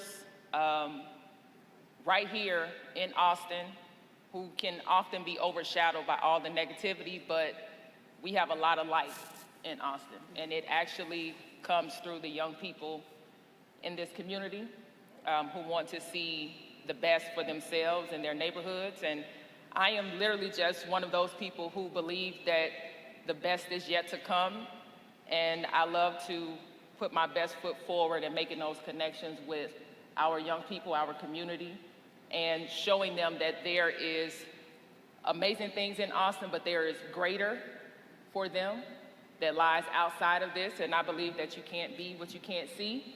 So I get up every day with the intention of showing my community, my hood, Austin, that we are it. We really are. And that I take great pride in being from Austin and showing people outside of Austin exactly what we hold right here. Yeah, that's good. That's good.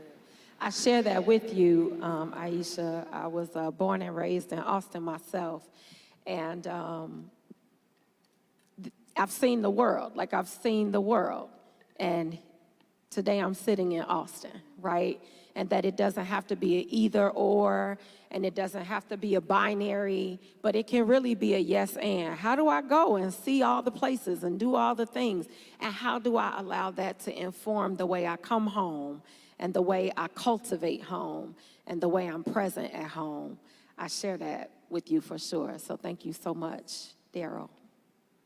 Hello, my name is Daryl Satcher, and I am the founder of A Leading Man. I am a person who used to struggle through life, who learned how to turn my knowledge of self into a superpower. And I spent 7 years teaching at Austin High School through Black Ensemble Theater, through an outreach program. And those young people, you know, we were talking about when you can have a breakthrough with those young people, man, it was just the most amazing thing. And a lot of what I decided to do after leaving Austin High School was impacted by working with those young people.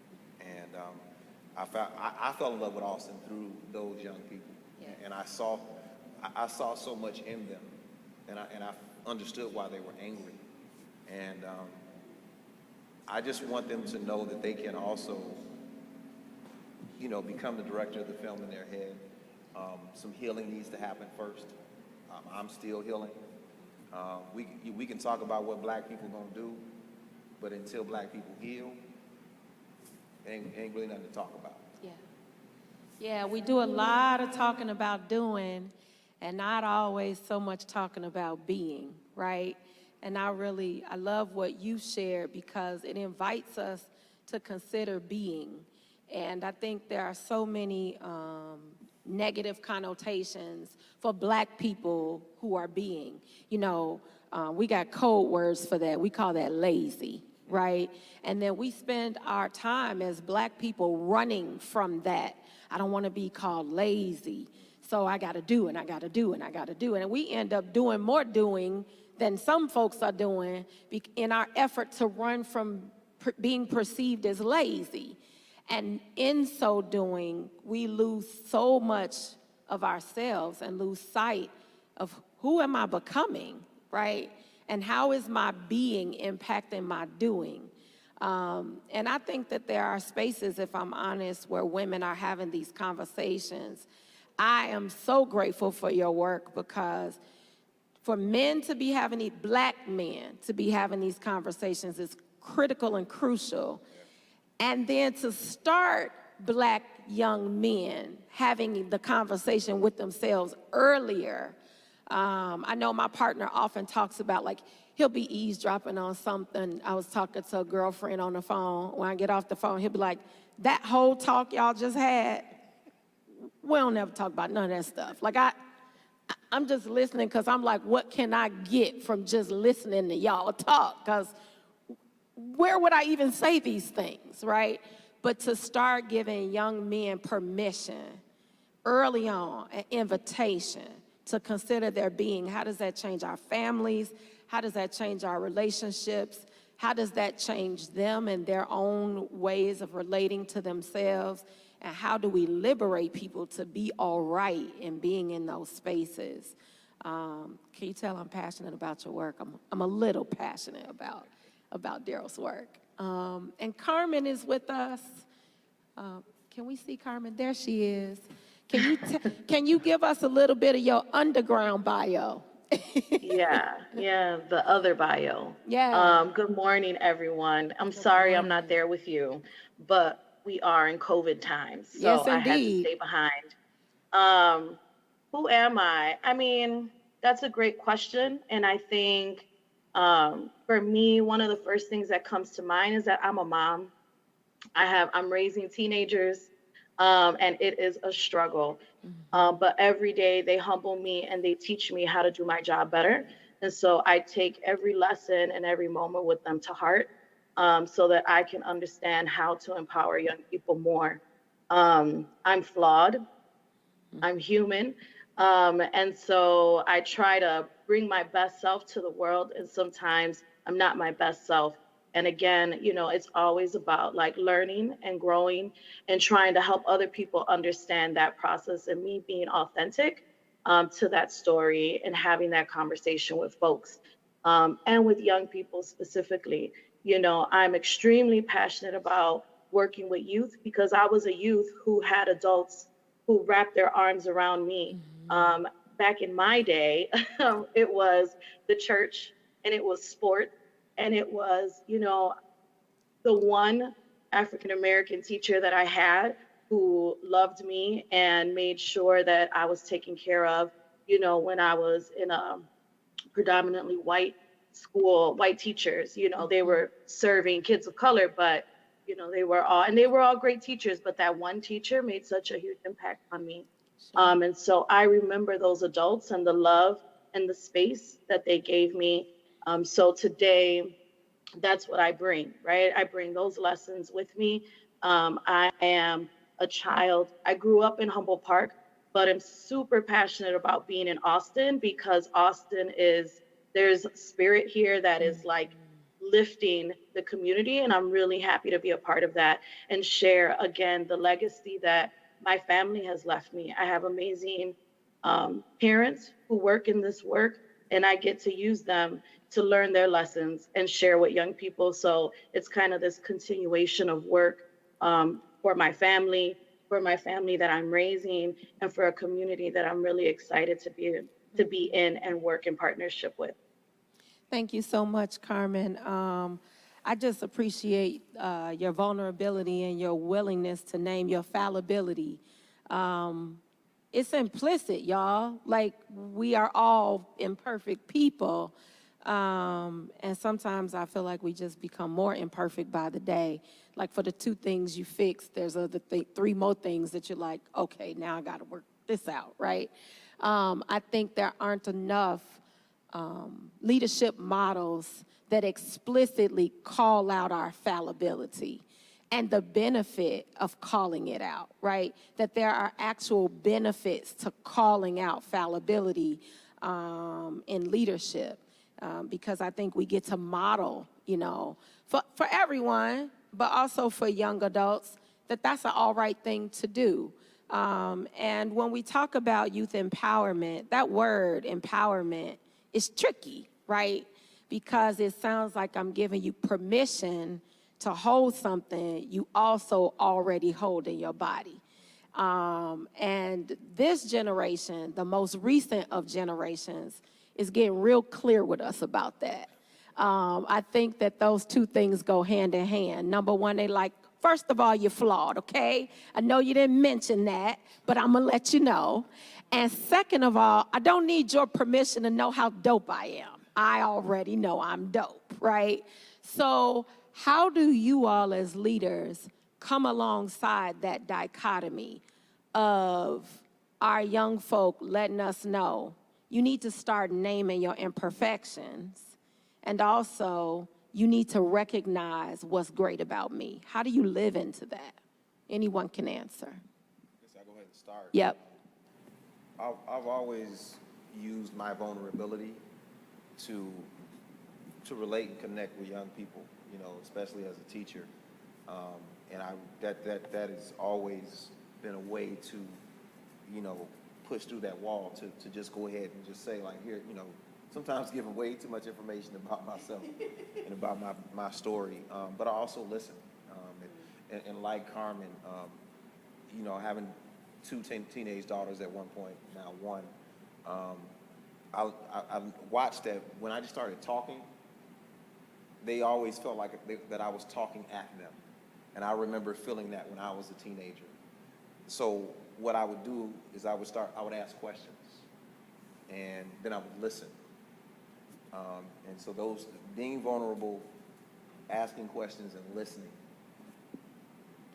That's a recipe right there. Yeah. Being, whether you're talking to young adults, right, partners or family members or coworkers or collaborators,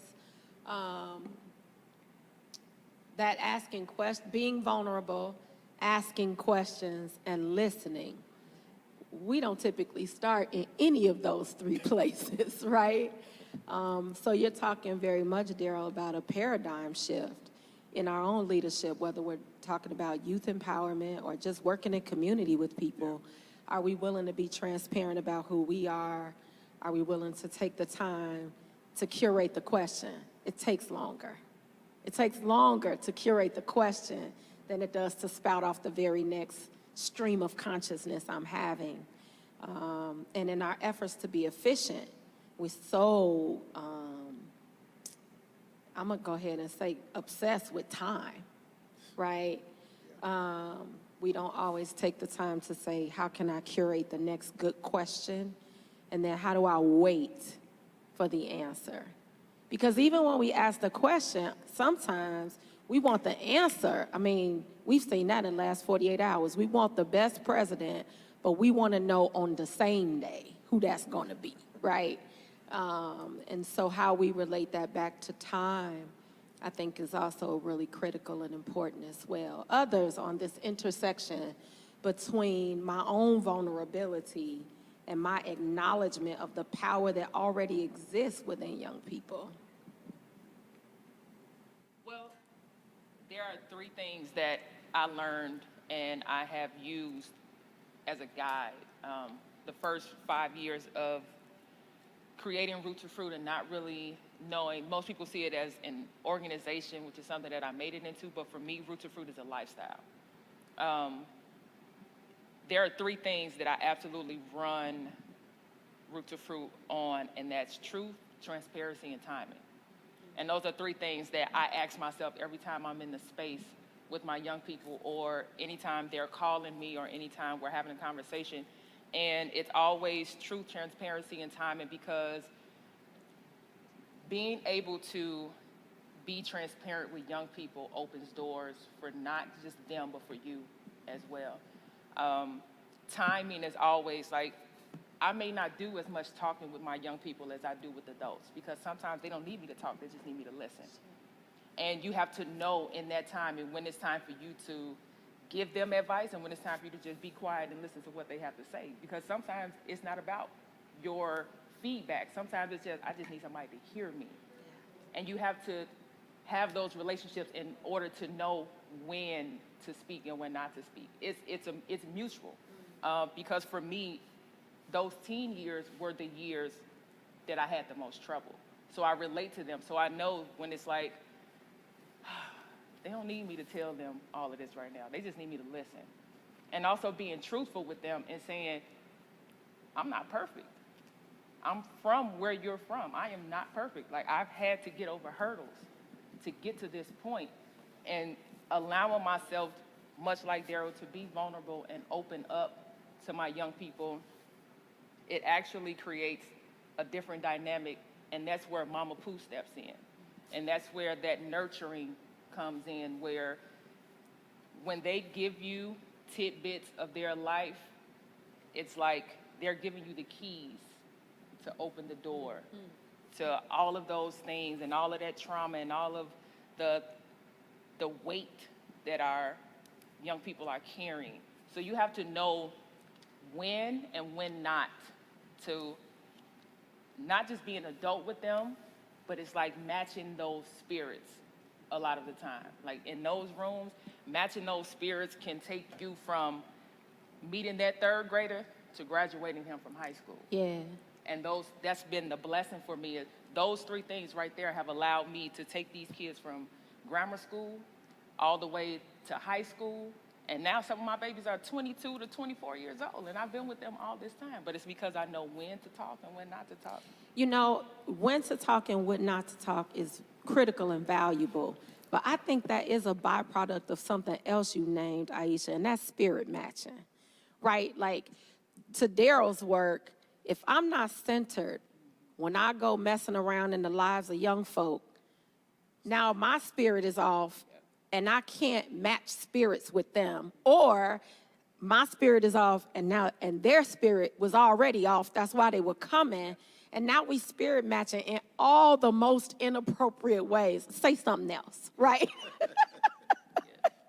And so, like, it really shows that holistic necessity, like the necessity of a holistic dynamic where I can't be sort of in my own toddler, tantrumy, tired self going to work with young folk and then martyring myself behind it. Like, I gave you this, and this is what you give back to me, Daryl. I was just gonna say, I mean, you're exactly right. Sometimes we forget to pour into ourselves before we go out and pour into the world, because all of us, all of what we do, I think I can say confidently, our organizations and companies are a lifestyle, and we serve people. So we got to serve ourselves before. Like Chris and I, on Thursdays at 6:30 a.m., we do P90X. Bless y'all. And he picked a tough one today. That's right. I was gonna say today is Thursday. But if that's our way of just pouring into each other. Yeah. You know, pouring into and just being able to say, like, what are you working on? What are you working on? You know, what are some obstacles and challenges and things like that? Yeah, and that's another form of mentoring too. We talk about talking, we talk about listening, we should talk about modeling. Like when they like, why you tired, Mr. Thatcher? You like, because Chris had me out doing P90X at 6 a.m. Right. They're like, you work out? You know, and it's like, yeah, and just like, oh man, my mentor does this thing. This must be important. You never taught the lesson, but think about so much of what we learn from our teachers just from watching them.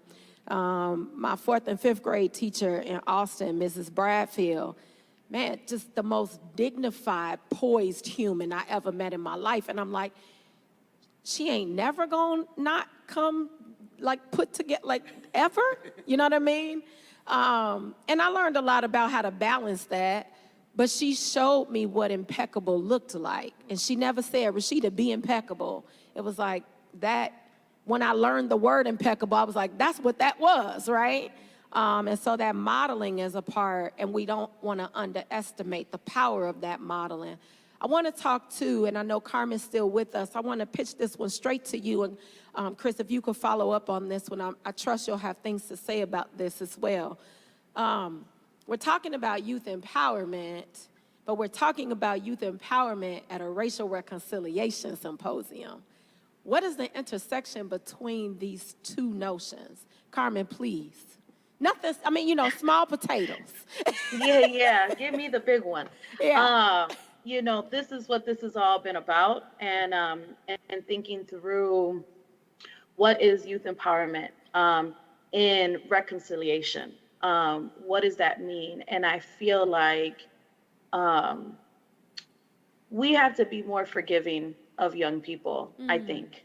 I think that we have to, we say it all day, like, these are the structures that they're living in. Yeah. They had no power in creating these structures. They are living through them.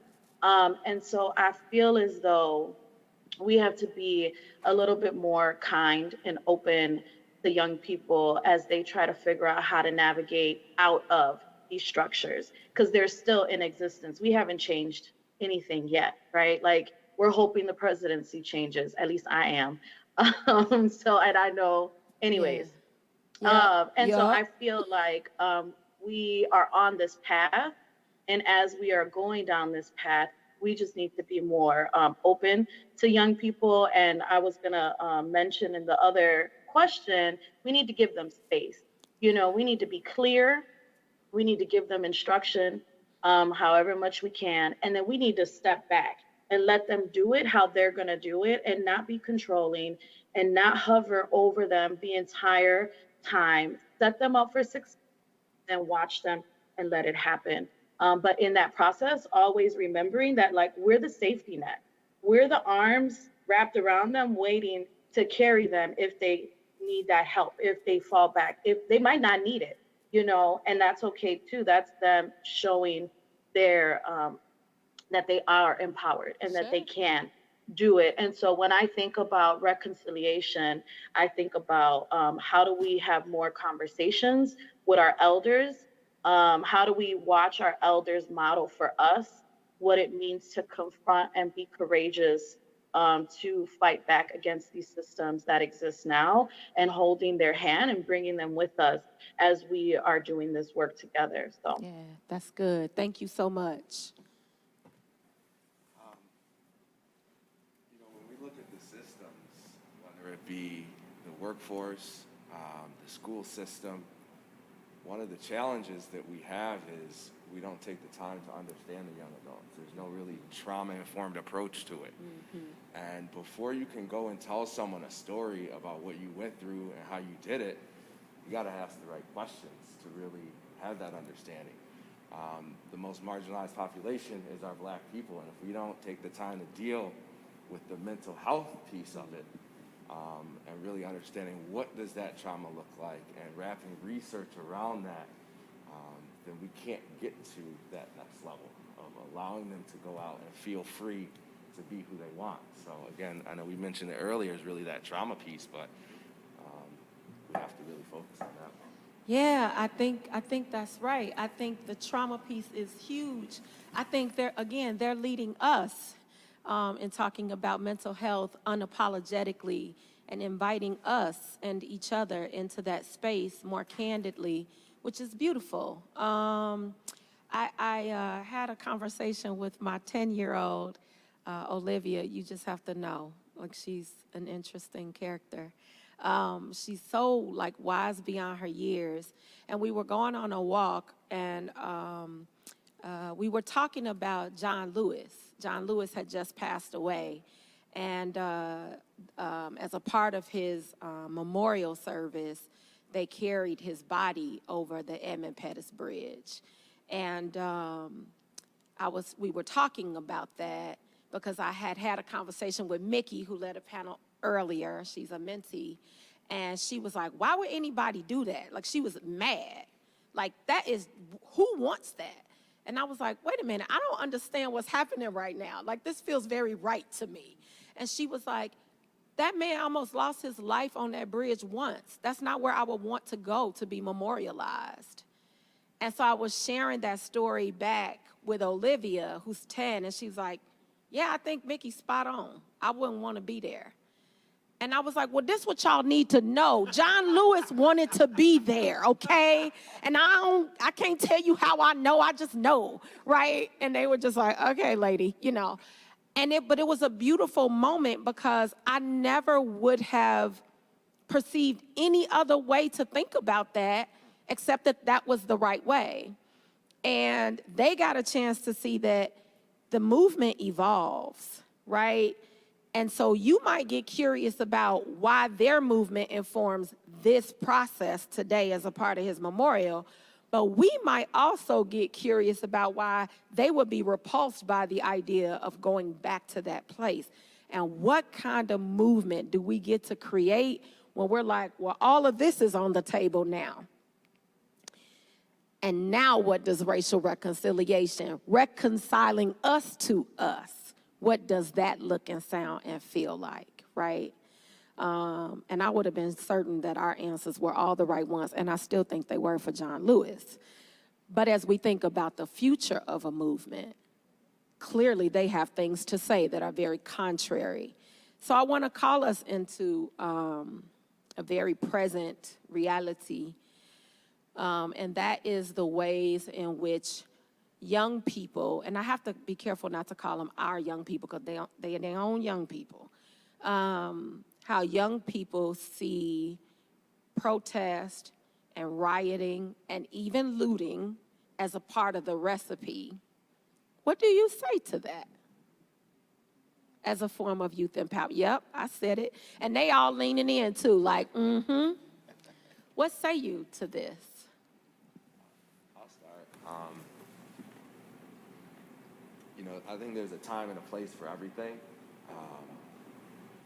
However, I don't think there's ever a time or a place to steal something from someone else and it's right. Mm-hmm. Does that mean that there were wrongs done before us? Absolutely. Mm-hmm. Do we right a wrong with a wrong? I do feel that there are opportunities where we have to speak up, though, and speak for what we feel is right. And I'm no one to say what someone else has to feel is right, but we do have freedom of speech.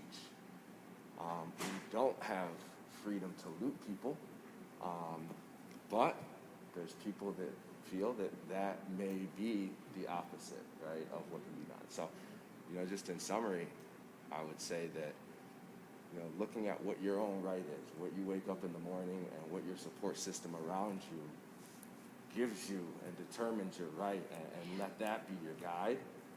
And that's what I try and do. You know, Chris, I love that you have considered it and then invited a question instead of an answer.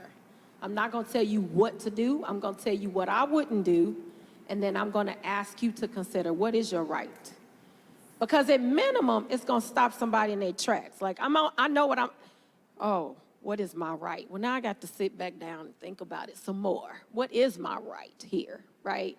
That we might make an informed decision, even if it's different than what somebody else would choose. That's good. Aisha is ready for this. So, just in all honesty, I understand. I truly understand, because for this generation, that's a double-edged sword. And it's a double-edged sword because we are talking about young people who they are not just coming from a place of they want to take something. There's a lot of anger. There's a lot of mistrust and distrust. And there's also a lack of guidance when it comes to how to address certain things that they've had to, like, literally just take on. You know what I mean? Yeah. Like, if you think about how young people, for example, when I talk to some of my young men during the looting and the rioting and things, it was like, who's ever really had them at the table to make decisions on how a movement goes and what direction it goes in? Often as adults, we take the lead and we think that because we're doing it, that's what they're gonna pick up on. We didn't have them at the table. We didn't guide them, we didn't lead them, we didn't give them a path. We are complicit, Aisha. You see? I can't think about it. When you are that young, and I know even for myself, when you're that young and you are already dealing with just the nonsense in your area, and then you couple that with the nonsense outside of your area, and then you couple that with the madness of feeling this big in a world that is humongous, and people are constantly telling you what you are not. So when you get the chance to show them who you are, you're gonna go full-fledged. Yeah. And it's like adding fuel to fire. And that's what happened this year in 2020. Sure. They added fuel to fire, an already burning fire with these young people, who, if we had set them down and included them beforehand, they would have had a better reaction to all of this. But if you just douse them with gasoline, then it's like, how can you put out that flame? Because before all of this, we had the opportunity to guide these young people. We absolutely had the opportunity, but we took it among ourselves as adults to say what was going to be best for them. And they showed us that's not how we're going to work. That's not the same tactics and the same thoughts and the same programs and movements that we once thought worked for us. That's not how they think. There's a new wave, there's a new pattern, there's a new way of thinking among these young people. And they are absolutely going to lead us into something different, but they're going to do it their way. That's right. I think what I love about what you just shared is, and maybe if we had done this more frequently, we wouldn't have had the looting to deal with. You honored the spirit of the thing, separate and apart from the thing itself. I understand why you're upset. No, I understand why you're mad. I understand why you're angry. I'm not even gonna like make light or water down or liquefy the emotion. You pissed, right? And I am gonna first name and honor, like that's de-escalating in and of itself. Okay, so I'm not going nuts here. You get me. There is a thing that's happening. You're not gonna try to pull the wool over my eyes or try to pretend like we've gotten it all right and all the adults who are in charge have been mindful of me, right? You're gonna at least name that. I might sit back down at the table and save the looting for another day. But arguably, we literally did the same thing we always do. We ignored the emotion and went straight to the activity, and they're like, and I'm gonna burn up 3 more things because you're still doing it, right? Can we get ourselves to the place where we honor the emotion and hear the heart of something and extricate that from the activity? And I would argue that that happens for some people's kids all the time. Yeah. Daryl, you want to share anything on that? Yes, I do. I'm gonna start off by saying this is coming from a place of tough love. Yep. But I'm not talking to the kids. Yeah. I'm talking to the young people. Yeah. Our country has been at war for 95% of its existence. That's right. That's a fact. In my opinion, most of the robbery happens in Washington, D.C. Mm-hmm. So why are we alarmed when our kids are following the lead? Uh-oh. That's just how I see it. Why are we alarmed? Now, I don't think they should follow that, Yeah, sure. because I don't follow that. But I'm not, you know, it's kind of like that Chris Rock joke when you said, I understand. Like, I don't do it, but I understand. Yeah. You know what I mean? And so my thing is, yeah, we just voted, right? Sure. You know, folks just voted. But people don't understand, and my teachers kind of helped me to understand this morning. Voting is, you're passing energy, right? So hopefully you have that much, more trust in yourself and your circle and your community than you do in that person that you just put that energy Sure. into. A tremendous amount of energy, millions of votes. It's energy, that's power. Yeah. So hopefully you're investing in yourself and voting on yourself as well. But I can't be upset at young people for following the lead of the adults. I'm a Gen Xer. I was called the lost generation. I was also called a super predator. Sure. But you know, the thing, so I understand, and I never look at kids and say, well, why are these kids acting like that? I'm like, where the parents at? Yeah. That's what I do. Yeah. You know, so I just feel like they're following the lead. I also think a lot of the violence and the protesting that you happens is mental breakdowns. I really feel like there's a lot of mental breakdowns. And what have we going put on. in place, to your point, what have we put in place to support our young people in anything pertaining to mental health? Yeah. We could be mad, but I know that on my ballot, there was, I live in Bronzeville, and there was an option to check to put money towards a mental health hospital.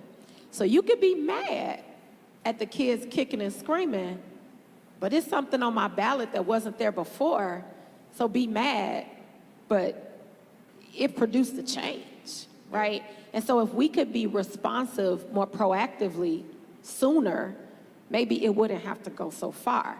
And that's not to say that we're condoning looting or tearing up a neighborhood, and I'm gonna get to the building question in a minute, but if it sometimes, if it feels like sometimes it is the only thing we hear, then arguably maybe we need better listening strategies as well.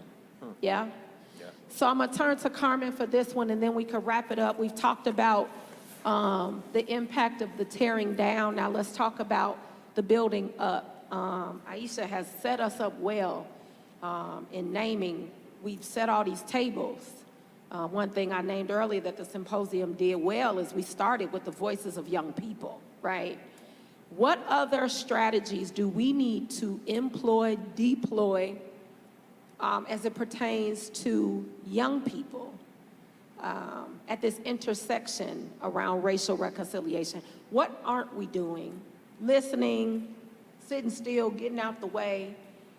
We ain't talked about money yet. We often give them places, but they ain't got no money to move nothing, right? So what are some things we might need to be getting curious about in our own innovation, in our own leadership that centers young people in an authentic posture of authority? Carmen, take it away. I think about this in a couple different ways. I think about community, and I will refer back to what Mickey said about block clubs and like reinvigorating block clubs. I think some of our happiest moments in lives were when we were running up and down the block with our friends, having a good time. Young people need to feel safe to do that. Um, Again, raising teenage boys, I had to leave the neighborhood because I was not safe, because I had boys that were going to be recruited that I didn't know, they're recruited and looked negatively by police. They're looked negatively by other gangs, other areas, and I just was having a nervous breakdown around the space that I was in. And so that for me is like, kids need space to be simply young people. They need space to like walk around their neighborhood, be able to go do whatever they want to do. And how do we create that space for them?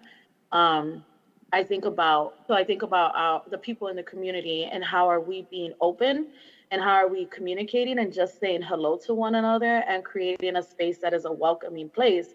Not what we see often is like young people are over there and old folk over there and they talking crap about them and they doing whatever they want to do. And how do we close that gap more and have safe intergenerational spaces? And then I think from an organization perspective, man, every single thing I do, I need to figure out how to give young people some money. They need to get paid, because if they're in school and they're not with us, I mean, if they're in school all day and then after school, I want them to come and do something for me. Or if they're in the neighborhood and they're trying to figure out how to make money, I'm going to use that to draw them in. So, I do think that like we need to honor them and put some money in their pocket too. That's good. Other comments on the building up? I would absolutely like to point out that for me, building up involves exposure. And exposure has been key for me because when you think about the kids that live in Austin, if you walk out of your neighborhood every day and you see no grass, no trees, you see nothing that looks even remotely like a community. One of the things that I had to start doing was literally just putting these kids in a car and taking them to River Forest, driving them through Oak Park, taking them through neighboring suburbs. Because once they see those things and they come back to their neighborhood, then they understand that there are things that they are lacking in their communities and there are things that they want to see. And then you have a conversation with them and figure out not just how it can look like that, but how can they be involved in making it look like that? How can they be involved in making it conducive? And if you've never seen anything outside of your neighborhood, then you're just gonna think about what you see every day when you walk out of your door. So one of the major things for me has always been exposing these kids to something that most people have not had the opportunity to see. I had the opportunity to go to Trinity in River Forest. And that was really the breaking point for me, because I was pissed when I got off that bus the first day of school to realize that I'm taking 2 buses and a train to get here, and this is the complete difference, and to even know that it was that close to where I lived. The whole time. The whole time. And that sparked a change in me that made me realize that I don't like this feeling. I don't like this feeling. That was a different type of fire for me. So I went there every day for 4 years with the intention of, oh, this is what we're gonna do when we get back home. And I did those things. Even at 19, as a young girl, it was just like, I can never get comfortable like this. These kids are uncomfortable. And you have to accept that in being uncomfortable, you have different ways of teaching them how to use that energy for good. So exposing our kids to something different, and it's not always bringing something into the neighborhood. A lot of the time it's taking them outside of the neighborhood. Some of these kids have never even been downtown. They've never even been downtown. So we're expecting these young people to have this vision and have this hope and have these dreams, but we haven't given them a door to do any of it. Rooted in what? In what? The dream to do what? Stand in front of the corner store? To stand on the corners? To hang out under the viaducts? We have to get them outside of. So many people come into Austin with all these great ideas, and that is why people know who Miss Pooh is, because I stop you right there. Let me tell you what we need over here. Let me introduce you to the kids who actually live here. Talk to them. Use their voices. Listen to what they are saying. So it's not always about what you can bring to us. A lot of the time, just how can we get them outside of here so that they can know that it's bigger than just Austin? that who they are is bigger than just Austin. Because who Mama Pooh is bigger than just Austin. Sure. So you have to not just live that example, but we have to start showing these kids more. So many people think that they have these great ideas and they bring them here and we're gonna bring this facility here. Sometimes that's not what we need. Sometimes it's just, let's go downtown and you see how amazing the architecture of the city you live in is. Sometimes you need to see the museums that are in your city. And we have these grand ideas and sometimes it don't even take all of that. Yeah. It really doesn't. So we're wrapping up. I hear vulnerability, transparency, mutuality, self-care, right? I hear redistribution of power and wealth and exposure points, all as really vital assets to youth empowerment, and an acknowledgement, a grief, a lamentation of the ways in which we've been complicit in these elements not being present in our community. I want to thank you all so much. Carmen, thank you for being with us digitally. Thank you all so much for your presence today, but more than that, thank you for the work that you do every day as we continue to journey together and get curious with ourselves and each other about reconciliation throughout our community. Have a good afternoon. Thank you. Thank you.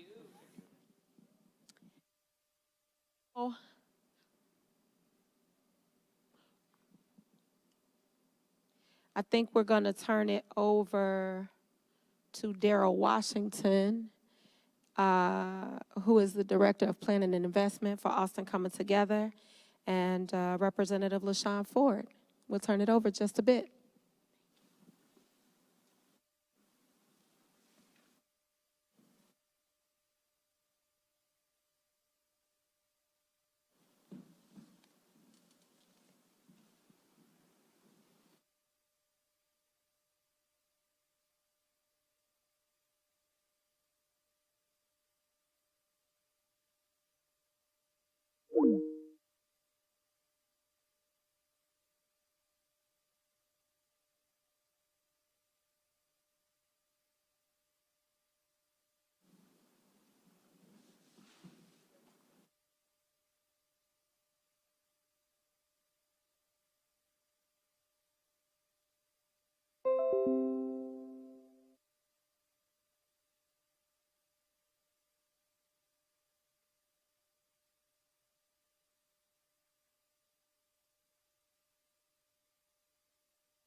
So do we need this or we got this?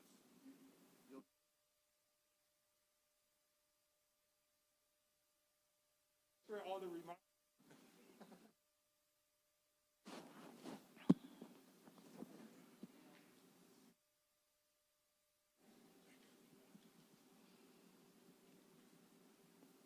Hello, everybody.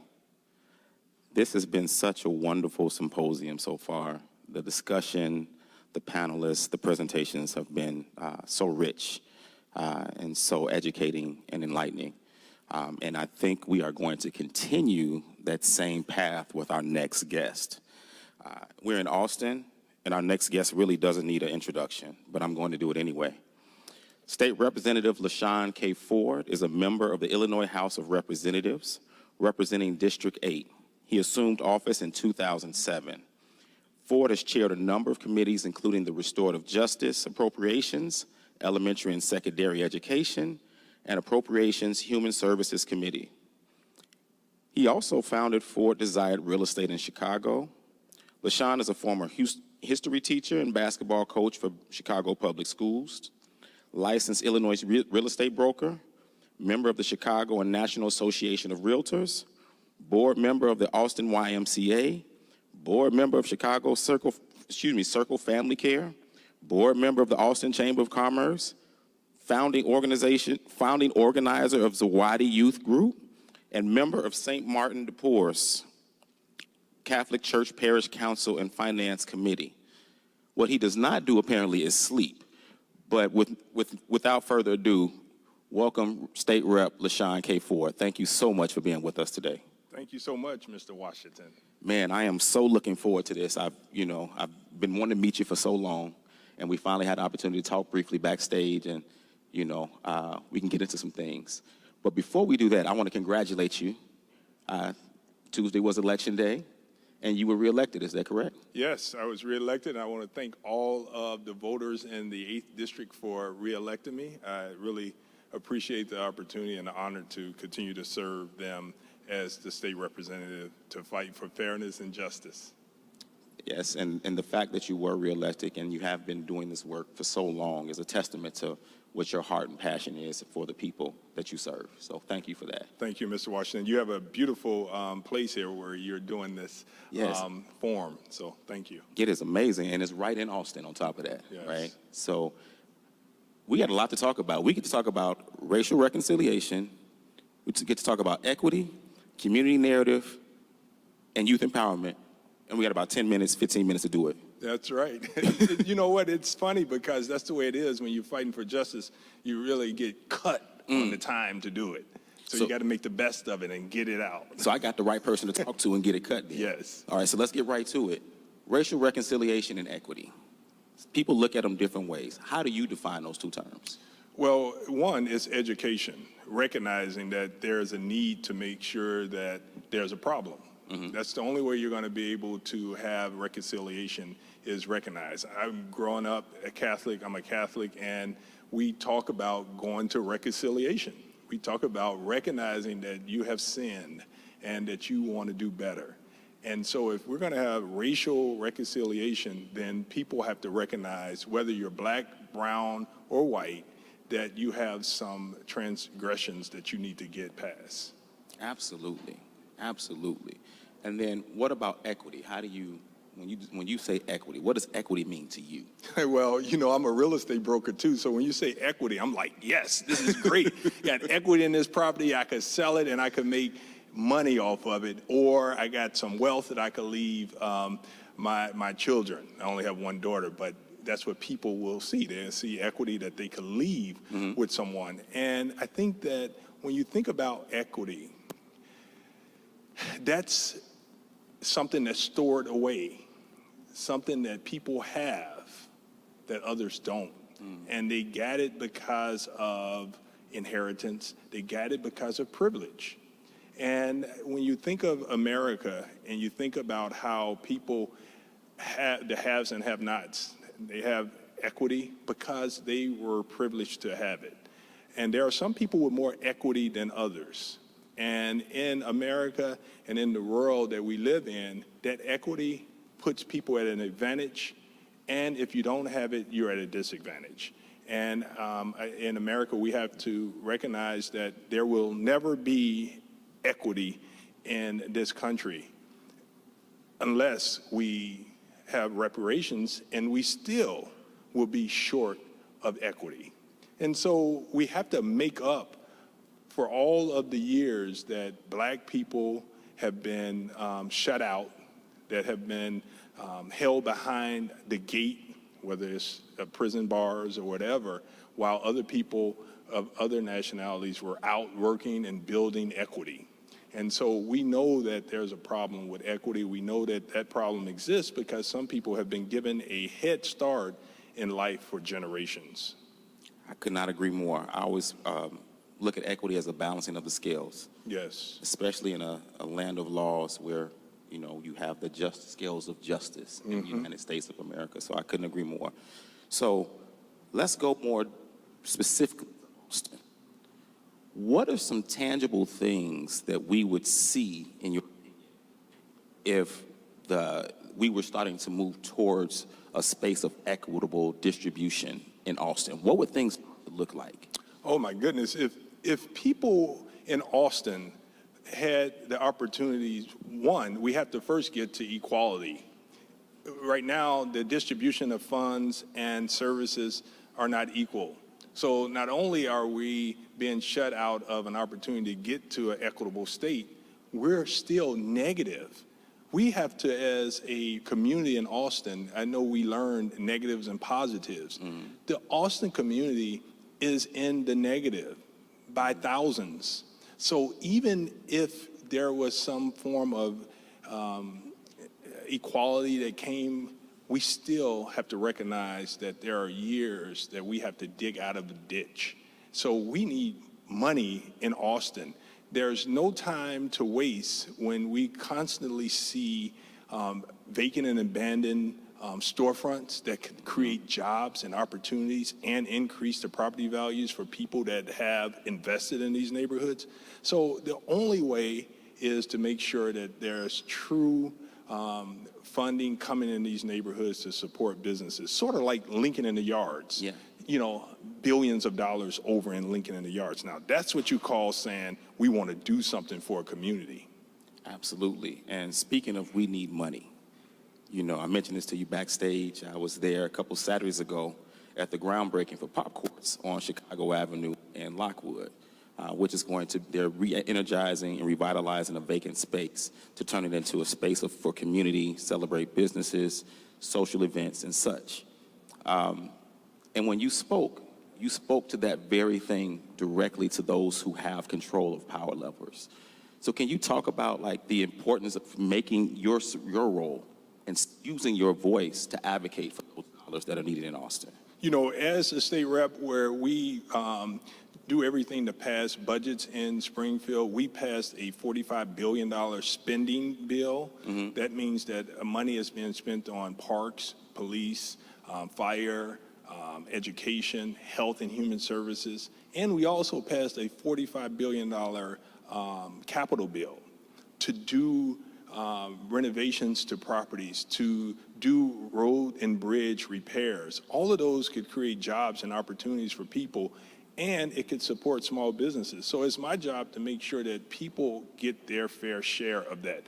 But it's also my constituents' responsibility to be ready and to fight for that money as well, because I'm one person, but the constituent base in Austin is pretty large, almost 100,000 people. We need all of the people in Austin, whether you're a property owner or a renter.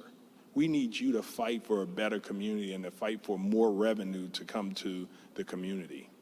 So what does that fight look like from this side that would be most important to you, so there is a tandem and a teamwork and making sure the resources get to Austin? Mr. Washington, that's easy. You know, as the state representative, we started a construction task force for the West Side.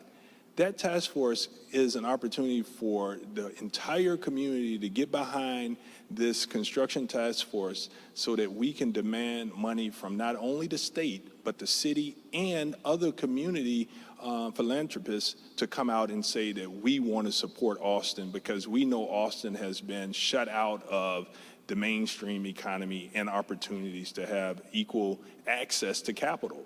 We need equal access to capital, and we actually need more capital than other communities because we have more needs. And so it's simple. All we have to do as a community is come together and support people that believe in fighting for more resources for the community. They don't have to do anything but bring their ideas and let's stand together unified.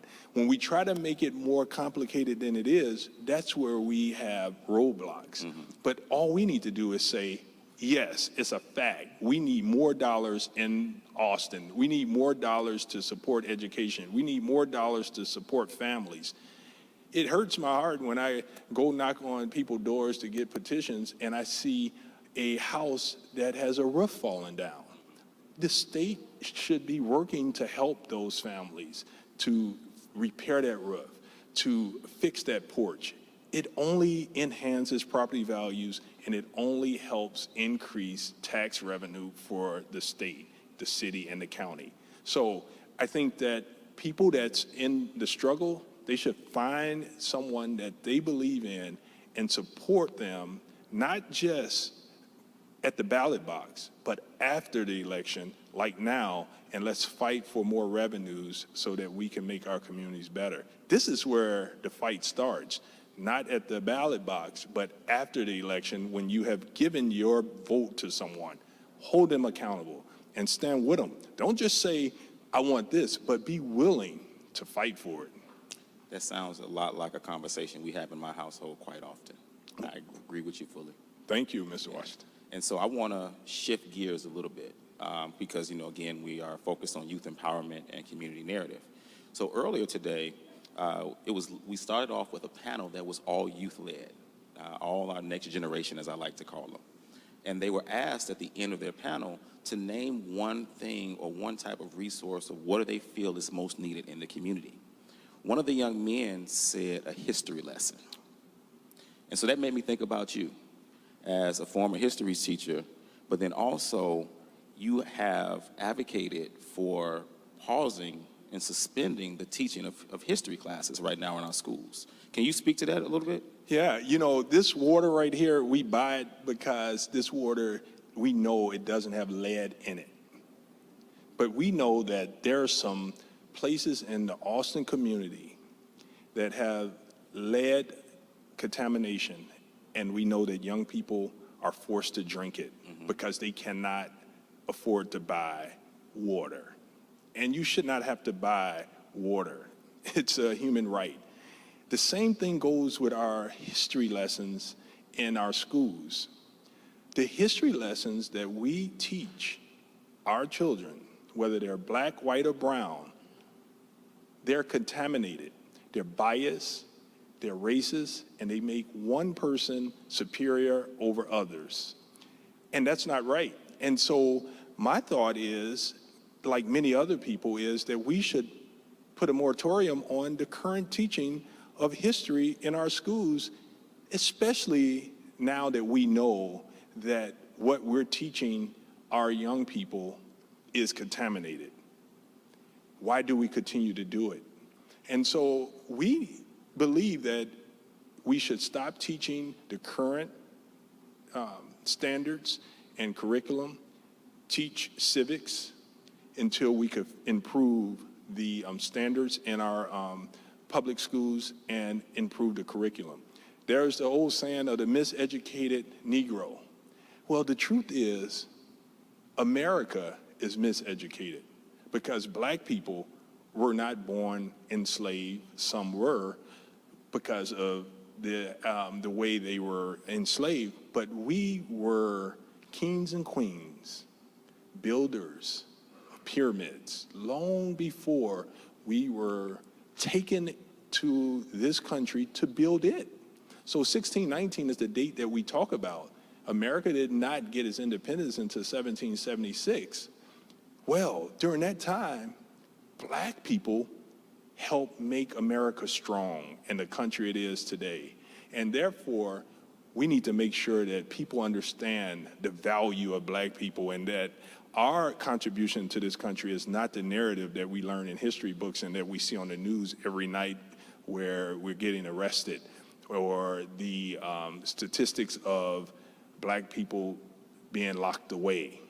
We need real history so that we can have a real respect for one another. And if we could do that, I think that we could start with the healing of this nation. Man, I almost thought we were in church for a second because I almost hit you with a preach, a wow, and an amen. Amen. So, I had this experience in my life once where I was having a conversation with an older white woman, and she wanted to know my story, and which is a normal question to ask somebody just to get to know them. But she said, Daryl, what I mean is you're educated, you have multiple degrees, you're articulate, you're not out shooting anybody up, you know how to run businesses. You smell good. You smell good, like all those things. But she looked at me like I was a black unicorn. Yes. Like, how could that be?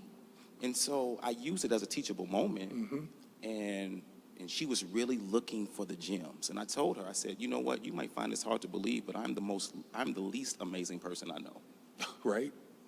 I know so many amazing, wonderful black people who are the geniuses of the world. And so what I said to her, I said, the reason you feel that way and the perception has been because of the narrative you've been taught. Yes. I said, and what's even sadder than you having that narrative is that those who look and sound like me have been taught the same thing. Yes, I was a teacher. I'm embarrassed by the standards by which I was directed to teach. Now that I know better, and I'm a legislator, that's why I know we have to stop teaching the current standards in our public schools and in the Catholic schools. Absolutely. So now, this has to happen, right? And then we spoke earlier about fighting and supporting.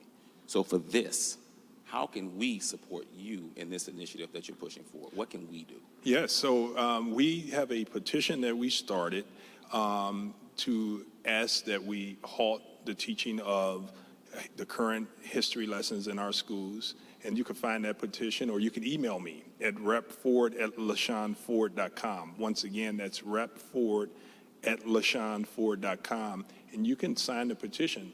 The democracy is easy. Just get involved and do what you can. You can sign the petition. You can share the petition. You could get people to speak up and agree to this concept that we need to make sure that the American people are educated, and that our history in America didn't start in 1776, what the president want people to believe. There would be no 1776 for this country had it not been 1619. Absolutely. You know what? We had a big task, but I think we did it. Thank you. You know, one thing I have to tell you, that son-in-law, Jared Kushner, said that that the president could help black people only if they wanted to be helped, if they wanted to work for it. He's worth $800 million, probably worth over $1 billion. And I'm sure it was all gravy for him, and he was fed that $800 million because he is who he is. If you had an opportunity to have a fraction of that, could you imagine the people that you can help? Man, that's a whole nother conversation. That's, man. But those people really believe that it's that easy in life. I put on social media that Jared Kushner could never make it a day in black skin. No, absolutely. He's too fragile in the skin that he's in. Yeah, amen. You know, it's too fragile. So, and I think it's always also important for us to remember too that, and they mentioned this earlier, that privilege comes with stages, right? So for us to also remember that there are certain levels of privilege that we have, and that we're always checking our privilege and making sure that we're using our privilege on behalf of others. And so I want to thank you because of your seat and the voice that you have, because of your seat and your hard work, you are using your privilege on behalf of others who don't have that. So that's a lesson for me. I do have privilege. Let's tell our black people that you do have privilege. We all do. Thank you. Absolutely. So thank you so much for this time. It has been enjoyable. State Rep LaShawn Ford, it is great to meet you, and I look forward to getting to know you more. Thank you, Mr. Washington. All right, take care. Thank you.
Well, we have been duly informed, and there has been such a broad and wide and deep conversation this morning about youth empowerment and racial reconciliation. And as we move this afternoon into thinking more about the community narrative, I just want to lift up the importance and the significance of storytelling. Stories hold us together. Stories keep us together. Stories remind us of one another. And this next engagement will illustrate so much of that as we welcome Margaret Burke to share stories that connect us and build community. Margaret.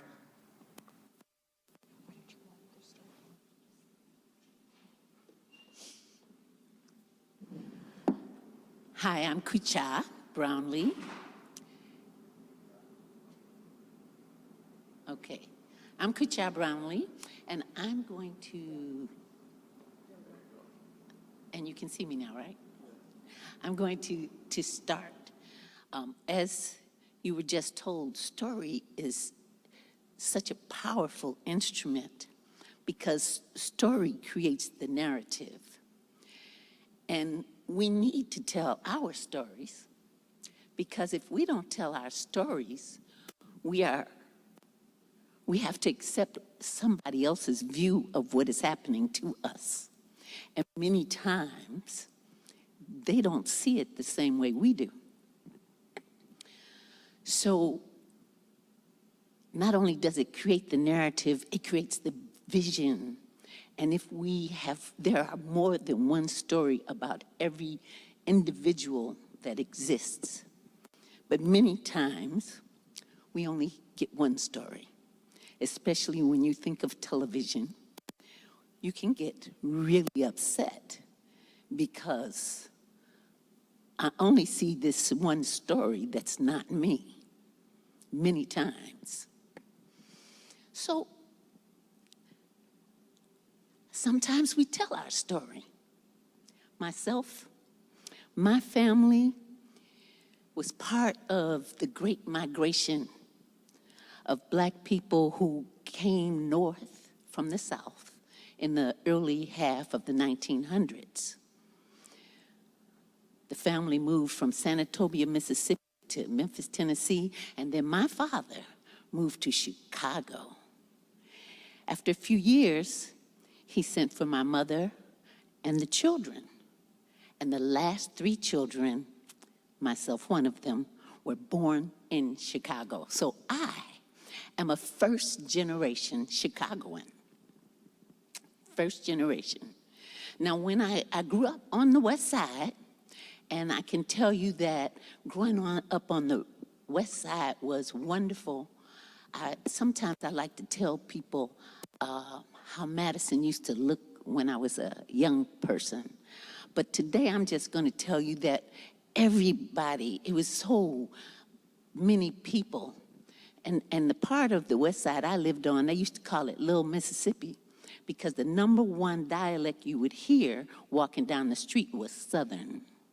But we didn't just have Southern Blacks, we had Puerto Ricans and Mexicans and Gypsies and Islanders and even a few Italians, Polish and Irish sprinkled in. But what I noticed, people were always trying to pigeonhole me. They'd look at me, and I sounded funny because I spent summers in the South, but then I was living with all these people, and I had like a different dialect, and they say, "Where are you from?" And I say, "Chicago." "No, you're not." "No, I'm from Chicago." I get so tired of saying, "Oh, really?" that I start saying I was from whatever island they decided to think I was from. Yep, that's the one.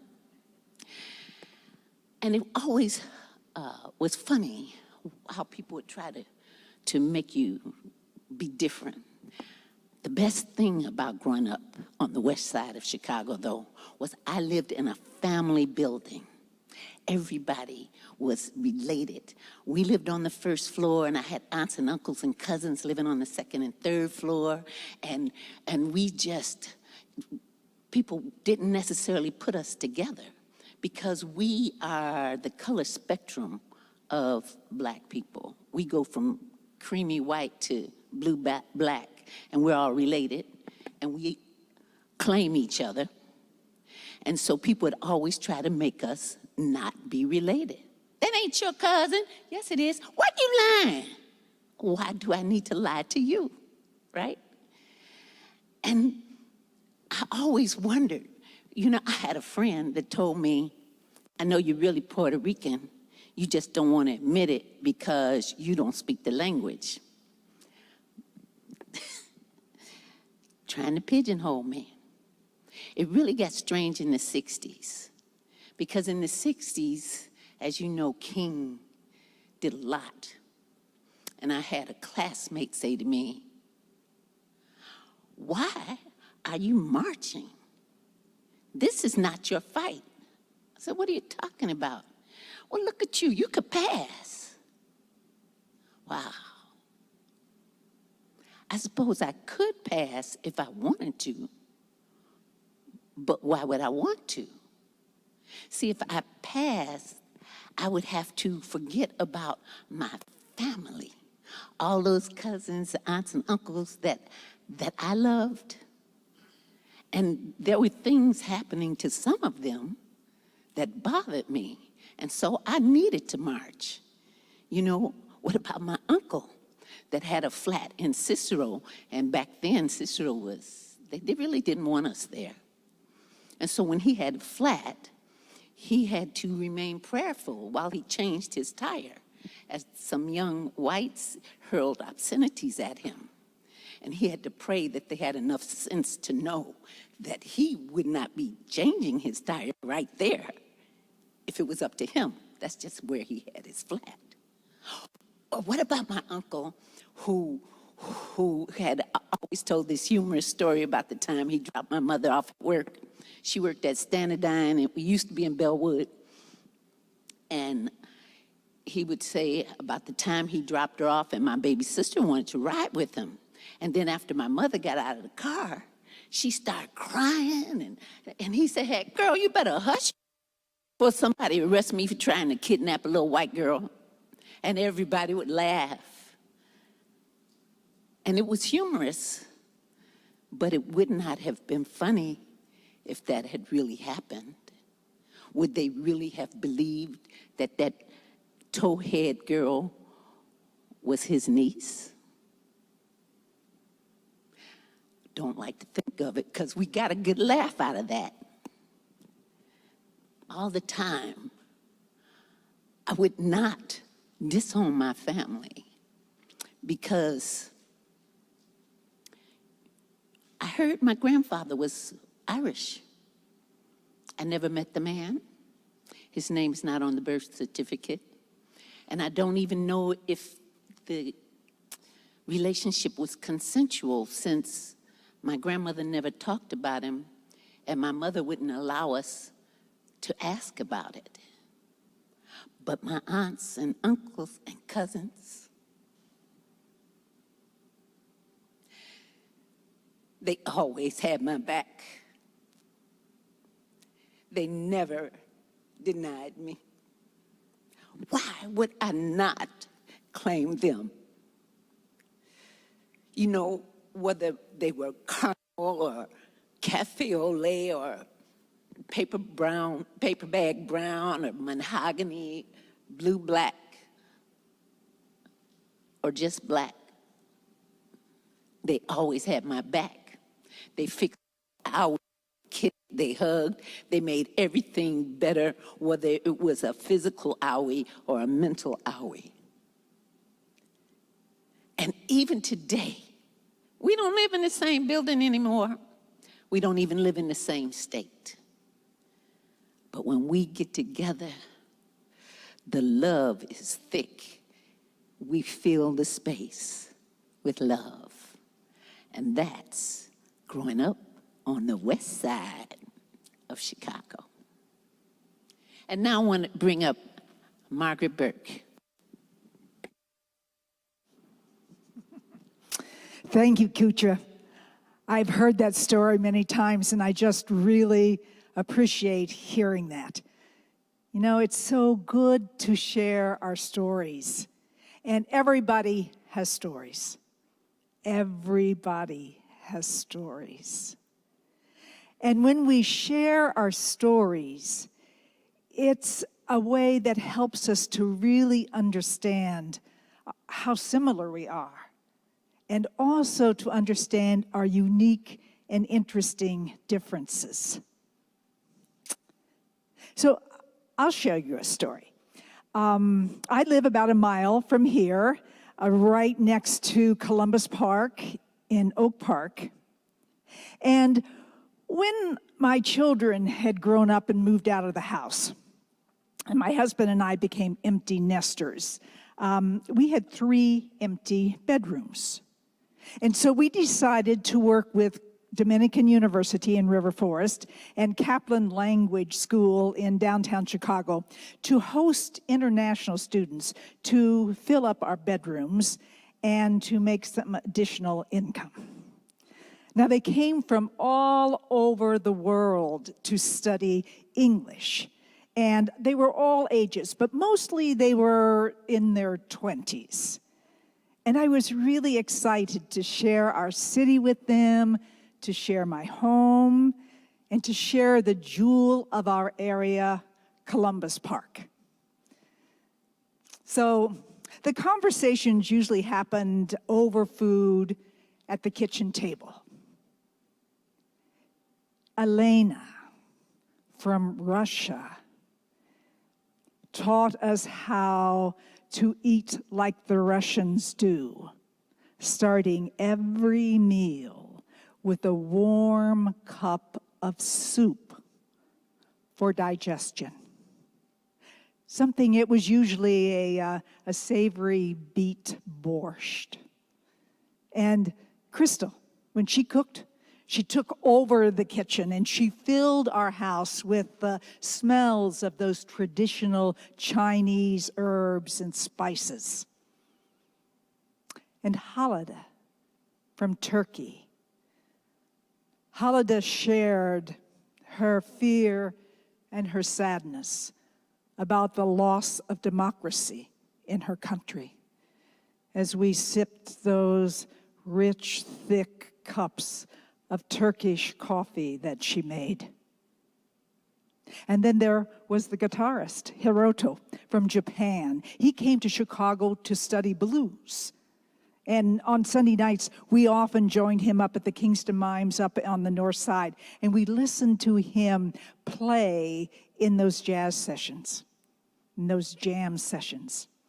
And now Hiroto is a blues musician in Tokyo. And the Brazilian men of all ages would wear the jerseys of their home teams, their soccer, or they would say favorite football teams, and they would run over to Columbus Park and they would kick the ball around, or they would look for pickup games. And I became familiar with names like Pele and Ronaldo and Neymar, and I rooted fiercely for Brazil to win the soccer World Cup. And Sarah from Switzerland, with all the videos of her hip-hop club competitions.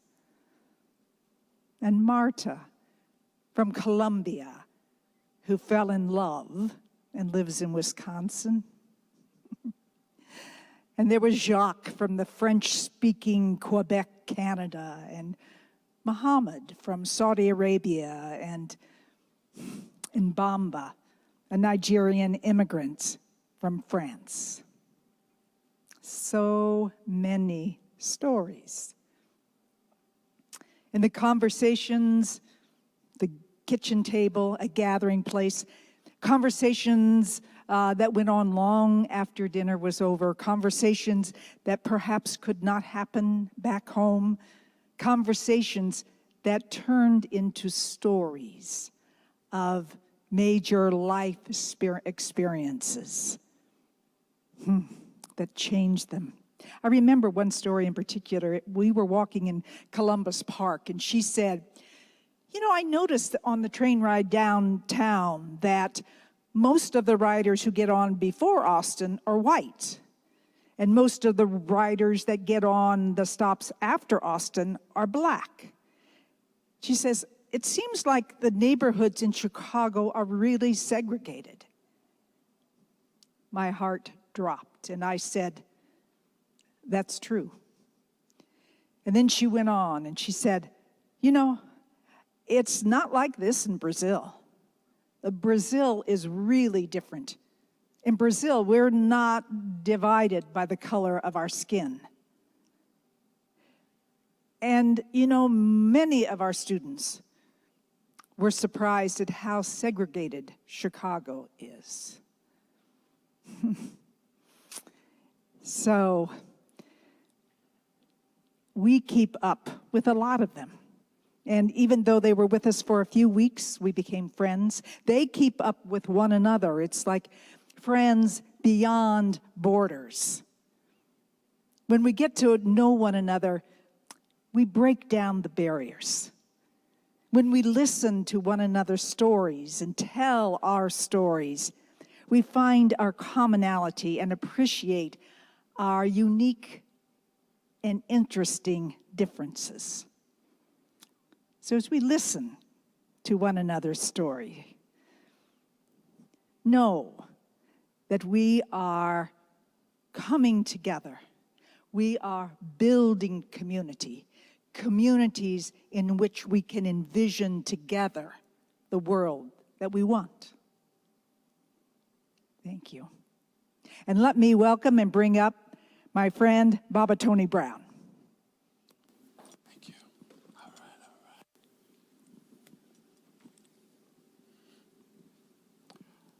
Stories are powerful.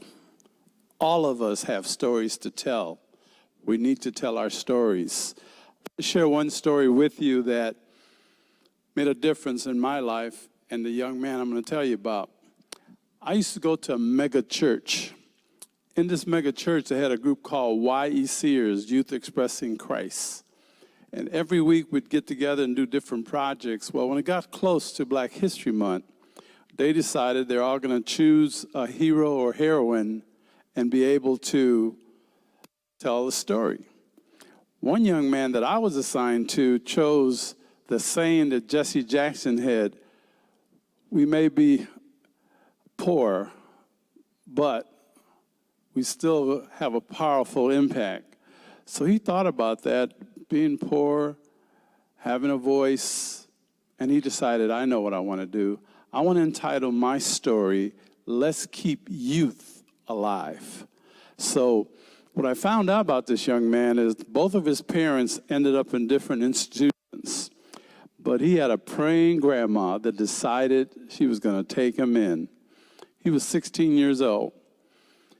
So I started working with him. Sometimes we'd meet at church. Sometimes we would meet at his grandma's house. We worked for 6 weeks on the story. One day, our minister was coming down the hallway and he was presenting his story.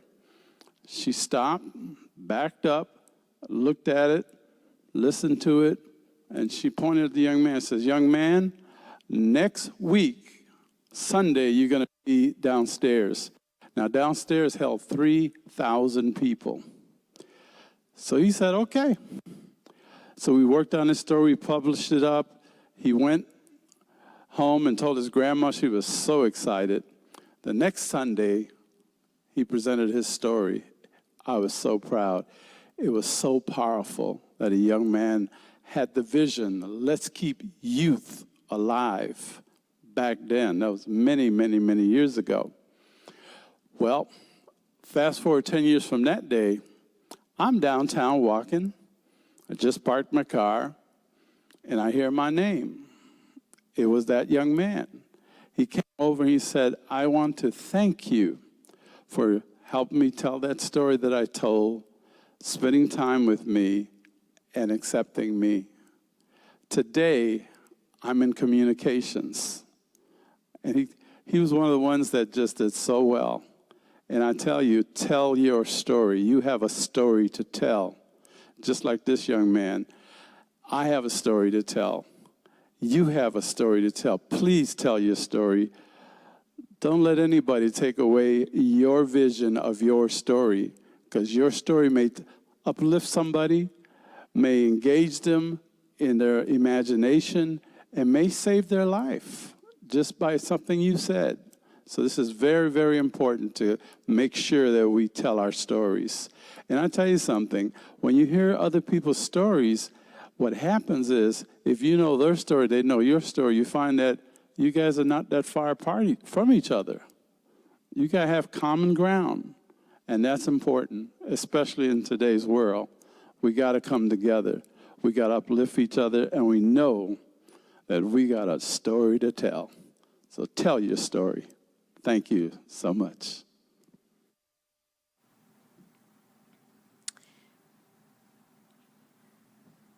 Thank you all so much.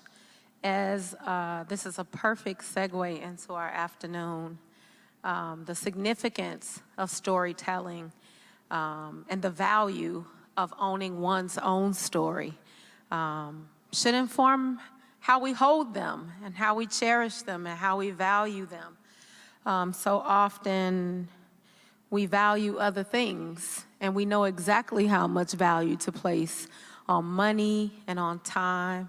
We miss the mark with storytelling and the true value of our own stories and how they relate to legacy. And it is because of the work of people like Kucha Brownlee and Baba Tony and Margaret Burke that we are reminded of the significance of our stories. I'll tell you another person who understands the value of storytelling, and that is Samantha Jordan, who will join us now for a spoken word piece. Samantha.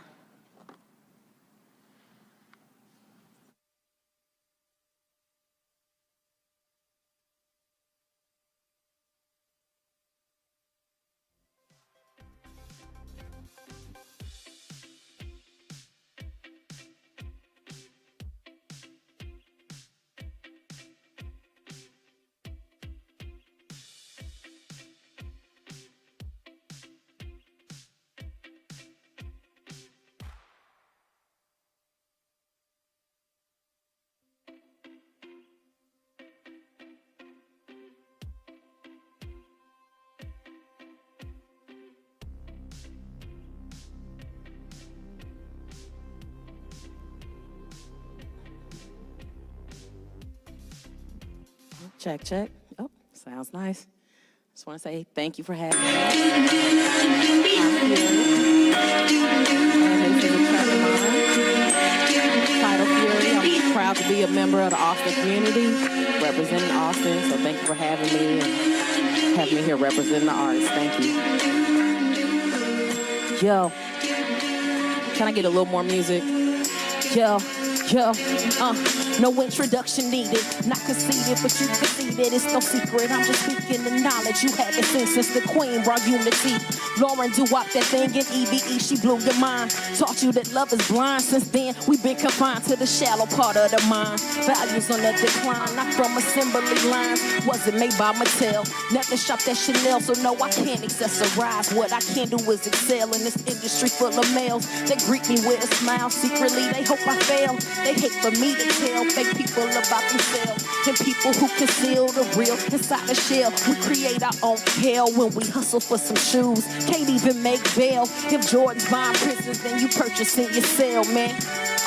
Well, who you think was gon' feel it? Know all my free thinkers gon' feel this, because they know F is for the fighter, U is for the uniter, and R is for the writer of the wrongs that's been conspired. So as long as you know this, you already know why they call me Fury, and I'ma fight for freedom till I die, cause F is for the fighter, U is for the uniter, and R is for the writer of the wrongs that's been conspired. So as long as you know this, you already know why they call me Fury. Yo.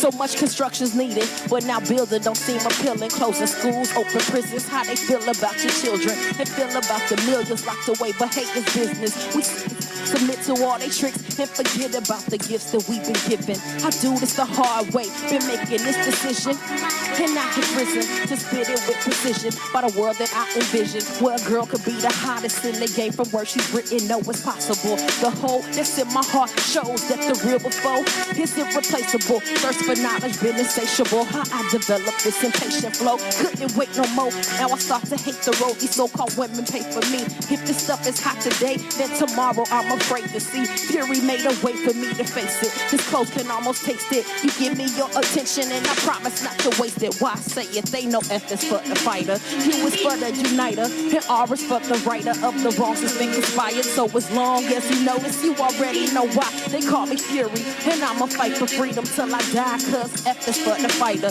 U is for the uniter, and R is for the writer of the wrongs that's been conspired. So as long as you notice, you already know why they call me Fury. Yo. Fury is the feeling when they killing all your leaders. Fury is the truth, but still nobody's a believer. Fury's when the preacher teaching Jesus is a Judas.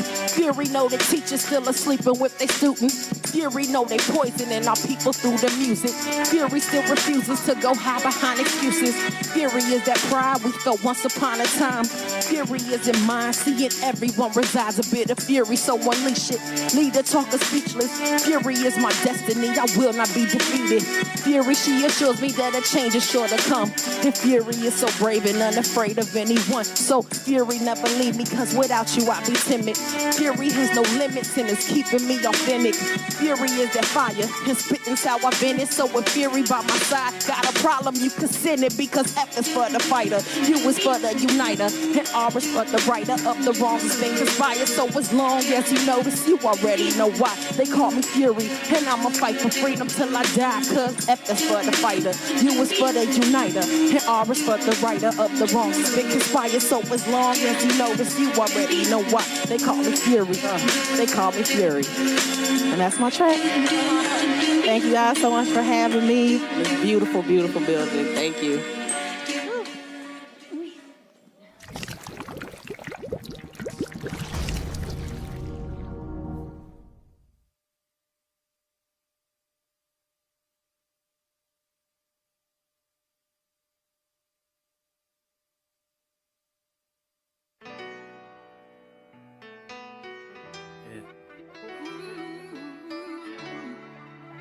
All we need is love. Nothing less. Nothing less. Nothing less. They tell me love conquers all, huh? United we stand, divided we fall, nah. Huh. That's what's crazy, one of y'all thinking you make the call on Judgment Day for all, huh? How can you feel when you can't relate? Why is there a war? Why can we debate? Where is all the love? All I see is hate. The time's now, don't procrastinate. Let's go. Don't take a look at me. Tell me what it is you see. Yeah. Why isn't equality something you believe in? What do you believe? You can never know a man if you only see the skin he's in.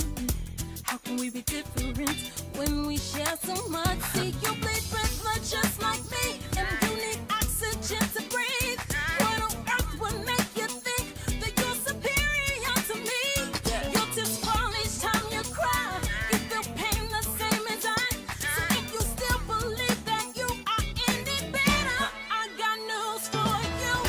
You are just like me, and I am just like you. We are all the same, just a different view. Although your heart is bright, I know you feel this too. Turn your head to the side, 'cause I'm the same as you. Don't listen to what people say. Never listen. There's good and bad in every race. Hypocrites in every single faith, to be revealed on the judgment day. Your fear is insecurity. Every race was meant to be. Earth is for humanity. That belongs to you, it belongs to me. Each night you go to bed, you stop breathing when you're dead. Don't deny me what is due. God made me when he made you. No one's better, no one's worse. No one's last and no one's first. So if you find this message hard to comprehend, I can help you understand that you are just like me, and I am just like you. We are all the same. Although your heart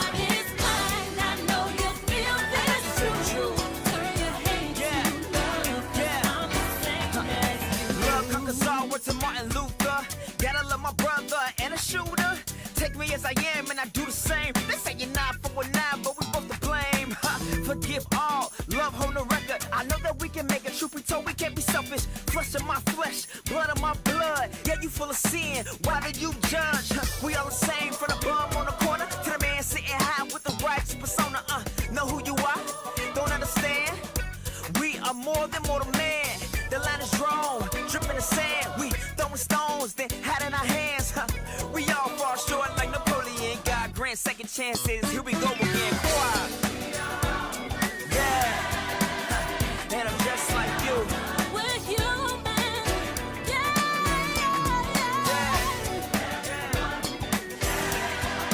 Turn it all around. I can change, you can change, only if we try.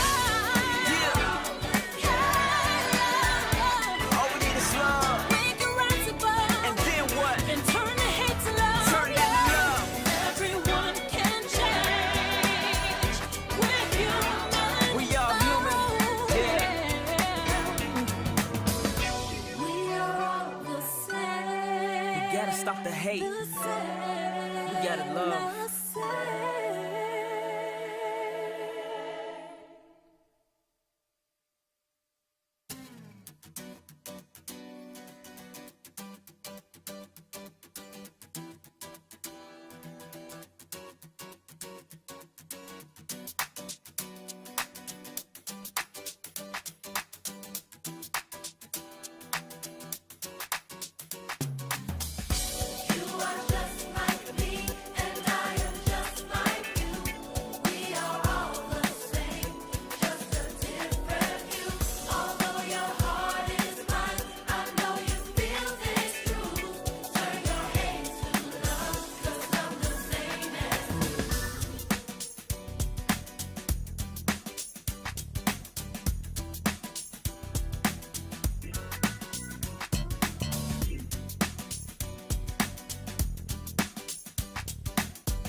All right, friends.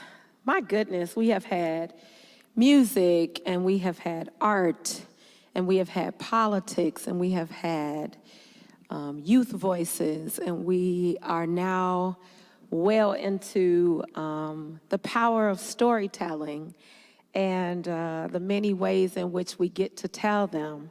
And so we have a panel of expert community storytellers. And I'm excited to introduce this panel because they are proof positive that we can tell our stories using so many different mediums to tell our stories. Some of them are written, and some of them are verbal, and some of them are physical. And that is the beauty of the Black narrative, is that it is not a monolith. There is no one way to tell the story, and there's no one way for it to be told. And that will ring true as I share a little bit about each of our panelists today, starting with Michael Jones. Michael is the Executive and Artistic Director for the Professional Theater and Dance Youth Academy. He's implemented curriculum-based and after-school arts programming for the University of Chicago Charter School campuses, Alex Haley Elementary Academy, CICS Ralph Ellison High School, Urban Prep Inglewood, and Bravo Performing Arts Academy at Gwendolyn Brooks Middle School, which is right here over in Oak Park. In 2015, Michael received the Chicago Music Lives Changer Award for providing arts education to youth in underserved communities and helping in their development of self-esteem, leadership skills, and critical thinking abilities. Michael Jones is a native of Chicago and has traveled and performed for audiences worldwide, and we get to be with Michael today. So thank you so much for joining us. Oh, It's thank you for having me. such a pleasure to have you here.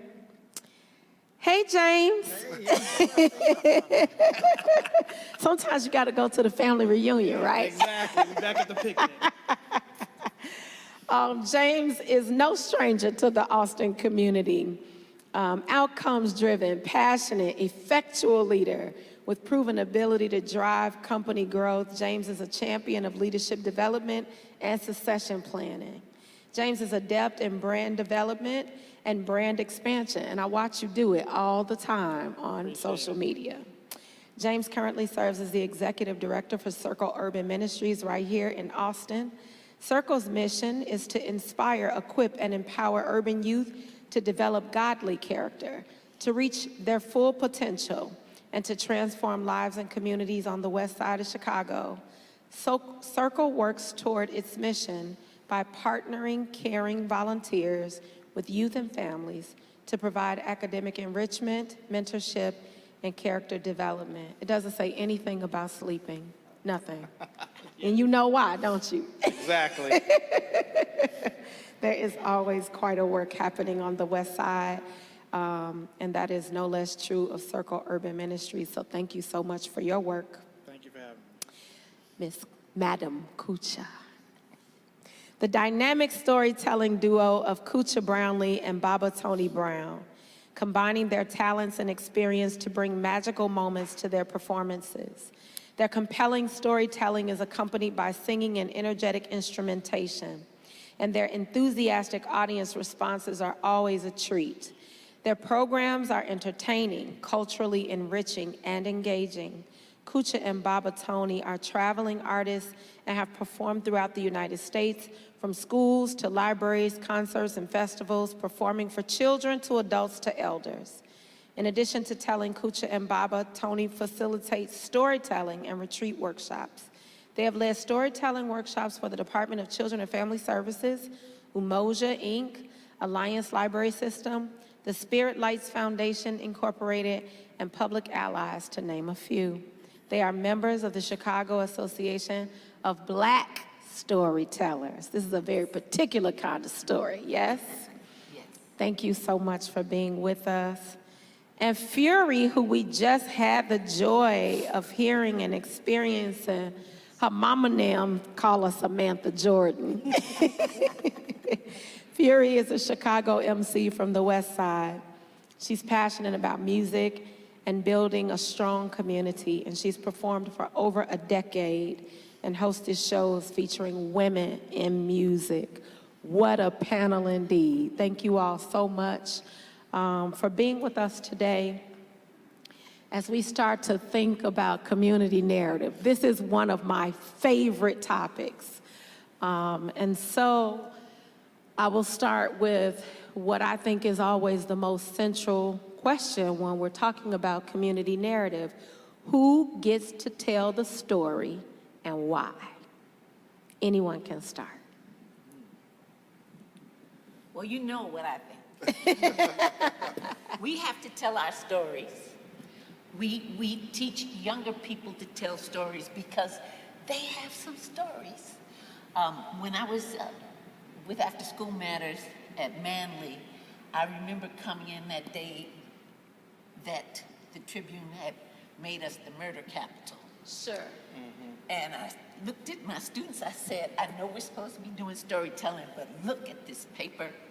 What can you say? And the stories, the experiences, the losses, the rebuildings that came out of those young people. That's why we all have to tell it. We can't listen to the people on the news necessarily. I'm not saying they lie or anything like that. I'm saying that sometimes they're not right here to experience it as we have experienced it. And as much as, like I say, as sometimes the person that looks the least like they have experienced something just explosive, is the one that can just make you have to sit there in awe. Yeah. Yeah. I agree.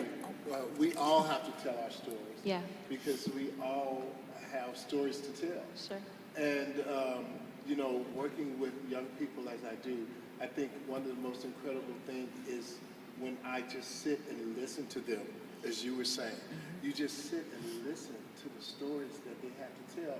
Because one of the things about telling your story is that you never know how that story will affect someone else.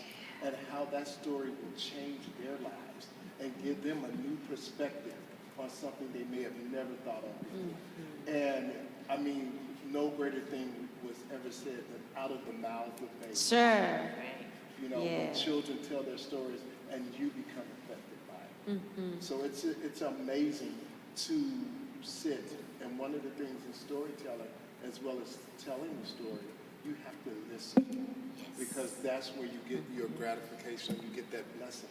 When you listen and you hear what's being said, and then you can react to that and relate to that. Yeah. I agree, and as an artist, some of these songs that I've written were probably 10, 15 years ago, and I can still perform them today because they'll always be relevant, they'll always speak to the drive, our spirit. I think that's what makes us special in Austin and Chicago, being Black and being survivors, been there, done that. So I think our focus, I'm 32, and this is my first time voting. I just started really watching the news, like Chicago Tonight last year. So everything is lining up to where, oh, why don't we have this? Come to find out this is right down the street.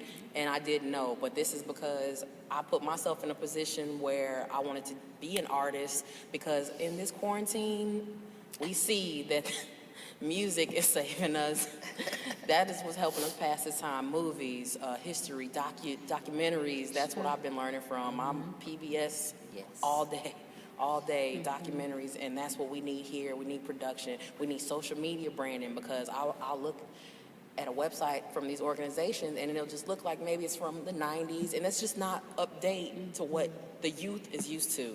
I just downloaded TikTok last month, and but please believe me when I say that it's different, it's faster, and we need to adapt to that. And I was this close to being left behind, and I started hearing myself saying, oh no, we don't need this, or it's too much, or I don't like this music, and I just felt myself shutting off from people expressing themselves. Just because I don't get it doesn't mean there's not something to get from it. It means that I need to open my mind more, and I'm excited to do that in a place like this. Yeah. That's good. I struggle with the question, who gets to tell our story? Yeah. Because I'm watching it change. My initial gut reaction was the people who have the economic ability to tell the story get to tell the story. But that's not who I think should tell the story. Who should get to tell the story versus who ends up getting to tell it, right? Right. Yeah. But I'm now watching social media change the landscape of who gets to tell the story, because you now, for example, I produce music and have been producing music for like 20 plus years. So I've got a couple of artists now and who I work with, and you are allowed a record label in your pocket now with United Masters and DistroKid and things like that. And so the old way of doing things, you come to a record label, whoever has the money, who's putting behind the album, gets to tell you what to do. So the artists I work with now are saying, you know what? We just had this conversation last week. An artist came to me and said, I want to do an R&B album. And we're halfway through his gospel album. And so I was like, so what? Do it. He was like, oh, I thought that was going to go very different. I'm like, it's your project. Sure. It's your story. It's your life. And if you're in love right now, then you should be writing love stories. Because that's what your heart feels. Sure. And I think we struggled to think it's okay to just be authentic in this world. Just be authentic. That's tough. That's tough. And in some ways, that's who gets to tell the story too. I think there may be some direct correlation between the people who are willing to be the most authentic, most unapologetically, and who gets to tell the story. James Baldwin did not care, right? And he, like, I read The Fire Next Time, and I'm like, I could have written this in 2020 maybe, but during the time that he wrote The Fire Next Time, not 1 ounce of me has enough courage to have documented the stories he told, right, during the time he told them. And so I think because he was willing to be unapologetic and he was willing to be all of who he was authentically in how he talked about race, he got to tell the story in a time when everybody would have said, you can't say that, Right. right? But I concur, James. I think a lot of it has to do with also who takes control of the narrative. And sometimes, to Fury's point, we're still waiting on the invitation, and maybe we're never going to be invited. So then you just have to tell it, right? Invitations are nice, but some of us know how to crash the party too. Exactly. Right, Michael? Yeah, oh yeah. Yeah. Yes. I think also one thing that I have wrestled with my whole life is in our community, if a kid, well, on my block anyway, I grew up in Austin, kids couldn't say, you lying. We couldn't say lie. We had to say, you're telling a story. That's a bad word. That's a, Right. oh, lie was like a cuss word when Yeah. I was a kid, right? And I used to always, even in single digits, I remember feeling like, well, okay, we can't say lie, that's fine, but let's not call it telling a story, because telling a story is such a beautiful thing, and now we're assigning this negative connotation, right? So if kids grow up thinking that embellishing a narrative is lying rather than being creative, and that there are people groups that are encouraged to embellish the narrative, and then there are other kids representative of other people groups that's called lying. Right. How does that impact the way we inform? This is where community narrative intersects youth empowerment. I was just about to say that. Do it, James. Because earlier I heard the discussion on youth empowerment, and the question you asked was about rioting. Yes. And I thought, man, if we understood language, we would know that America has been rioting for hundreds of years. We call it occupying another country. Come on now. That's just a different. That's just a different language we're using. Yeah. If you know me, you put me on the panel. I'm gonna be honest Yes. and real. We have been occupying or rioting. What do you think the other countries call it? Sure. When they see a missile hit a grocery store of a person who had nothing to do with the argument that you're having. That's looting, rioting, vandalism, and violence. But because we don't have the economic power to tell that story, we can't creatively call that occupying. Sure. It's the difference between resting and being lazy. Right. Storytelling and lying. Lying. Rioting and occupying, right? And all of this is language, right? All of what we're using now to have this conversation is rooted in language. And so that begs a deeper question. Who gets to play with the language? Well, not only is it embedded in the language, but I think it's also embedded in the point of view. Because if you may say, oh, that's a lie, and then I may look at it and say, oh, well, that's a story. Yeah. That had a beginning, a middle, and an end, and he snapped on that. You know what I'm saying? So it really is about being objective and having that, okay, where is this coming from? And I think that's, again, with our youth. I have to speak to the youth because when they tell a story or you hear something they say, you not only have to listen to what's being said, but then you have to say, where is that coming from? Because then that beds a whole different set of complications, or not complications, depending on where it's coming from. I love that because it also, to another point, when Aisha was talking on the panel earlier, she talked about adult complicitness. If we don't examine where it's coming from, we also have no chance of doing anything about where it's coming from. So if a child is lying, and that's legitimately what they're doing, that's an opportunity for an adult to say, now listen, there are places for storytelling, and then there are places for truth telling. Yes. And they're not always the same. Like, where are our teaching moments? And so if you were talking to young adults, youth-empowered people who are trying to get their hands around this racial reconciliation, what role would you tell them community narrative plays in that work? I think it starts and ends the work. Because you can't reconcile multiple races together until you first reconcile within the race. Amen. And the way we see ourselves within the race is where the community narrative comes from. And so you have artists now who are turning down roles, big high-paying roles, because they realize the power in the way they display how we see ourselves.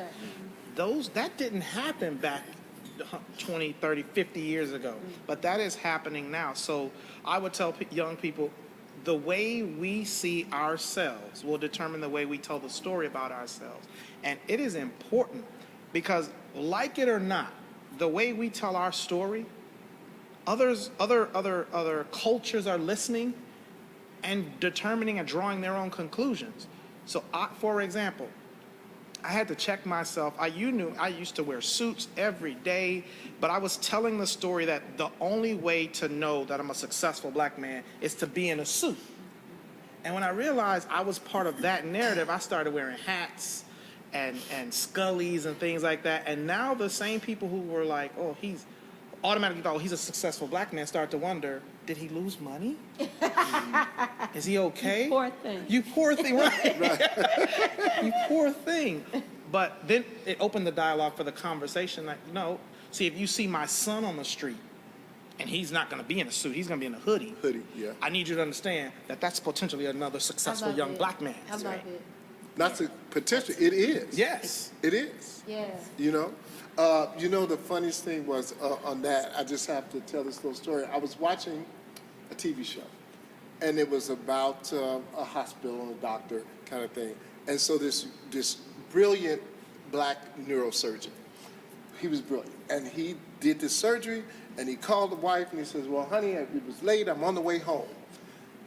I have to tell you, I still laugh about it to this day. So he says, honey, I'm on the way home, and she says, can you go by the store and grab some milk? He then went into the little doctor's where they change clothes in his locker, put on a hoodie.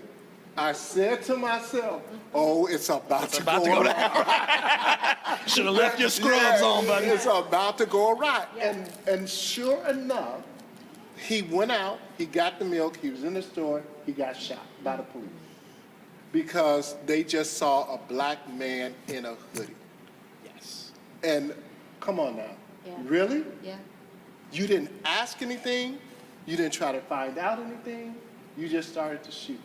Okay, it was it was a TV show. I get it. Sometimes. But let's talk real talk on how that happens in our day-to-day lives. It's a reality. And you speak to a very important point. When do we stop looking at it so that other races and other people of different color start to see a different narrative? It's narrative shifting, and that is born out of empowerment.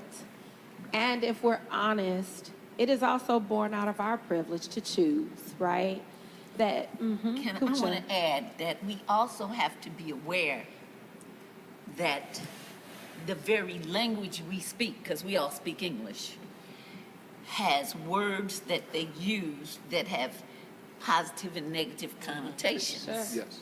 And if we use those words as the negative, like the dark day, meaning that you're sad, yes. sorry, what are we teaching our children? Yeah. We have to be conscious of what we say and the little things happening within the language itself that that does the little things to make people feel less about themselves. That's right. And that means sometimes say something and back up, say, wait a minute, I didn't mean to say that, hold on, and change how we say it. And I tell people all the time, we were never slaves, we were enslaved. So don't be feeling sorry about whatever, because we were just enslaved. We were always fighting for freedom and attempting to, It's a narrative shift. just the narrative. Because who's telling this story? We are. Yeah. So let's tell it from our perspective now. Gary, what say you? Well, I totally agree. I am big on language, on communication. That is key. Earlier, you all were speaking about transparency, vulnerabilities, and we can't talk about empowering the youth until we talk about empowering all the youth, our gay youth, our trans youth. And if we're not using this language, then our movement is going nowhere, and we're going to be back here in another 10 years if we don't stop kicking our kids out, because they're going to choose their lifestyle. They're going to be themselves. They're going to find joy, and that's what they're showing. They're finding joy, whether it's with the traditional way of things, or they're going to start something new. And I'm 32. I'm right in the middle, so I'm not a teen, but I'm not in my 40s, 50s. So I understand. We had lingo that our parents made fun of. They have language, and when you give credibility to white men or white people to determine what language is, what goes in the dictionaries. They said Shakespeare invented like 1,500 words, when really he was just putting Latin words together, prefix, suffix. But he invented 1,500 words. Like, come on now. And if y'all let bootylicious in the dictionary, then you know what? Put conversate. Stop attacking people for not, for creating words, because we're not gonna stop creating words. You're going to have to learn new lingo. You're gonna have to And learn the reality is, and I say this to my partner all the time, I say to him, there is only language for that which exists in the world. If it wasn't here, we wouldn't have it to talk about. Right. And so if people get upset with hearing words like Becky or Karen, we could get upset with the words, or we could get curious about why the words exist. They're identifiers. Because we're all happy to have a name for it. That's right. Like we say it as a joke, but you know exactly who we're talking about when we're talking about a Karen. Someone. It's still communication. We're saying it, two white women, but there are black Karens. There's a Latino Karen, someone who wakes up and say, "You're meant to serve me." Yeah. That's the mentality. Sure. And the best language I could tell you is all skin folk and kin folk, and we know exactly what that means, and we know how we can get overlooked for 70 years. It's because somebody who looks like you told you to wait and put you on a back burner, and now it's on fire. Like, you can't keep saying push it off. If you aren't equipped with the patience, with the connection to connect with the youth, then it's just going to you're just going to find that youth of well-spoken teens, and that's getting smaller and smaller. They have their own language. You're going to have to find an interpreter, a translator who can go into your board meetings and speak like this, and then go to talk to these kids and be like, okay, y'all, we need to get this. And we have certainly been willing to do that code switching in other contexts on our own behalf, right, Michael? Absolutely. And I was going to say, I teach it to my kids. Sure. Like, it's a part of our curriculum, if you want to say. Yeah, we know, and I know what you're saying, dog. We can get with that right now, but we're going to flip the switch on that or whatever. But that's not what we're talking about someplace else. Sure. There's a time and a place for everything. And that's one of the things that we have to start teaching our young people. We can't tell them, like you're saying, that there's really anything wrong with that language you're using. Because back in the day, everybody said, oh, it was groovy, man. Yeah. It was far out. Yeah. And then our parents were like, what you talking about? Get out of my face. Far where? Where's it going? It was that kind of thing. And now we say, oh, that you getting that twisted. So now, that's just another vernacular, because the times have changed. Yeah. It's as simple as that. That's nothing new. Yeah. But what we do need to let our young people know is that there's a time and a place for everything. One of the most incredible things we do with our young people is we've been very fortunate. I don't know if any of you know or may know who Kennard Gibbs is, who used to be managing editor for for Jet and also Vibe magazine, created Vibe magazine. He now works for BET here in Chicago. He has allowed a select group of my students to come every quarter down to the BET offices downtown, and they're now doing media training. And Kennard is just the coolest, most incredible guy, and he lets them know, yeah, it's okay to be like this there, but to be a successful businessman, and it doesn't matter the color, you need to be able to code switch. Because people of other color use their language that they use in their homes or with their people, and they don't use that same language in the office.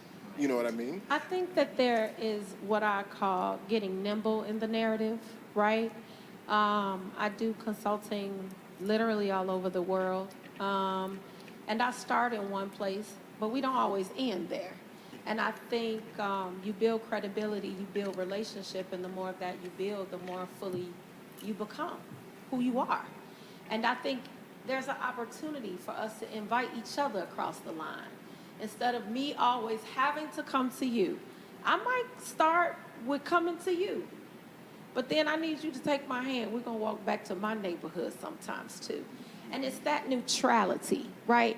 To your point, that a vernacular just is, right, Michael? But this whole history of how, however we articulate it, is something wrong with it or stigmatizing about it.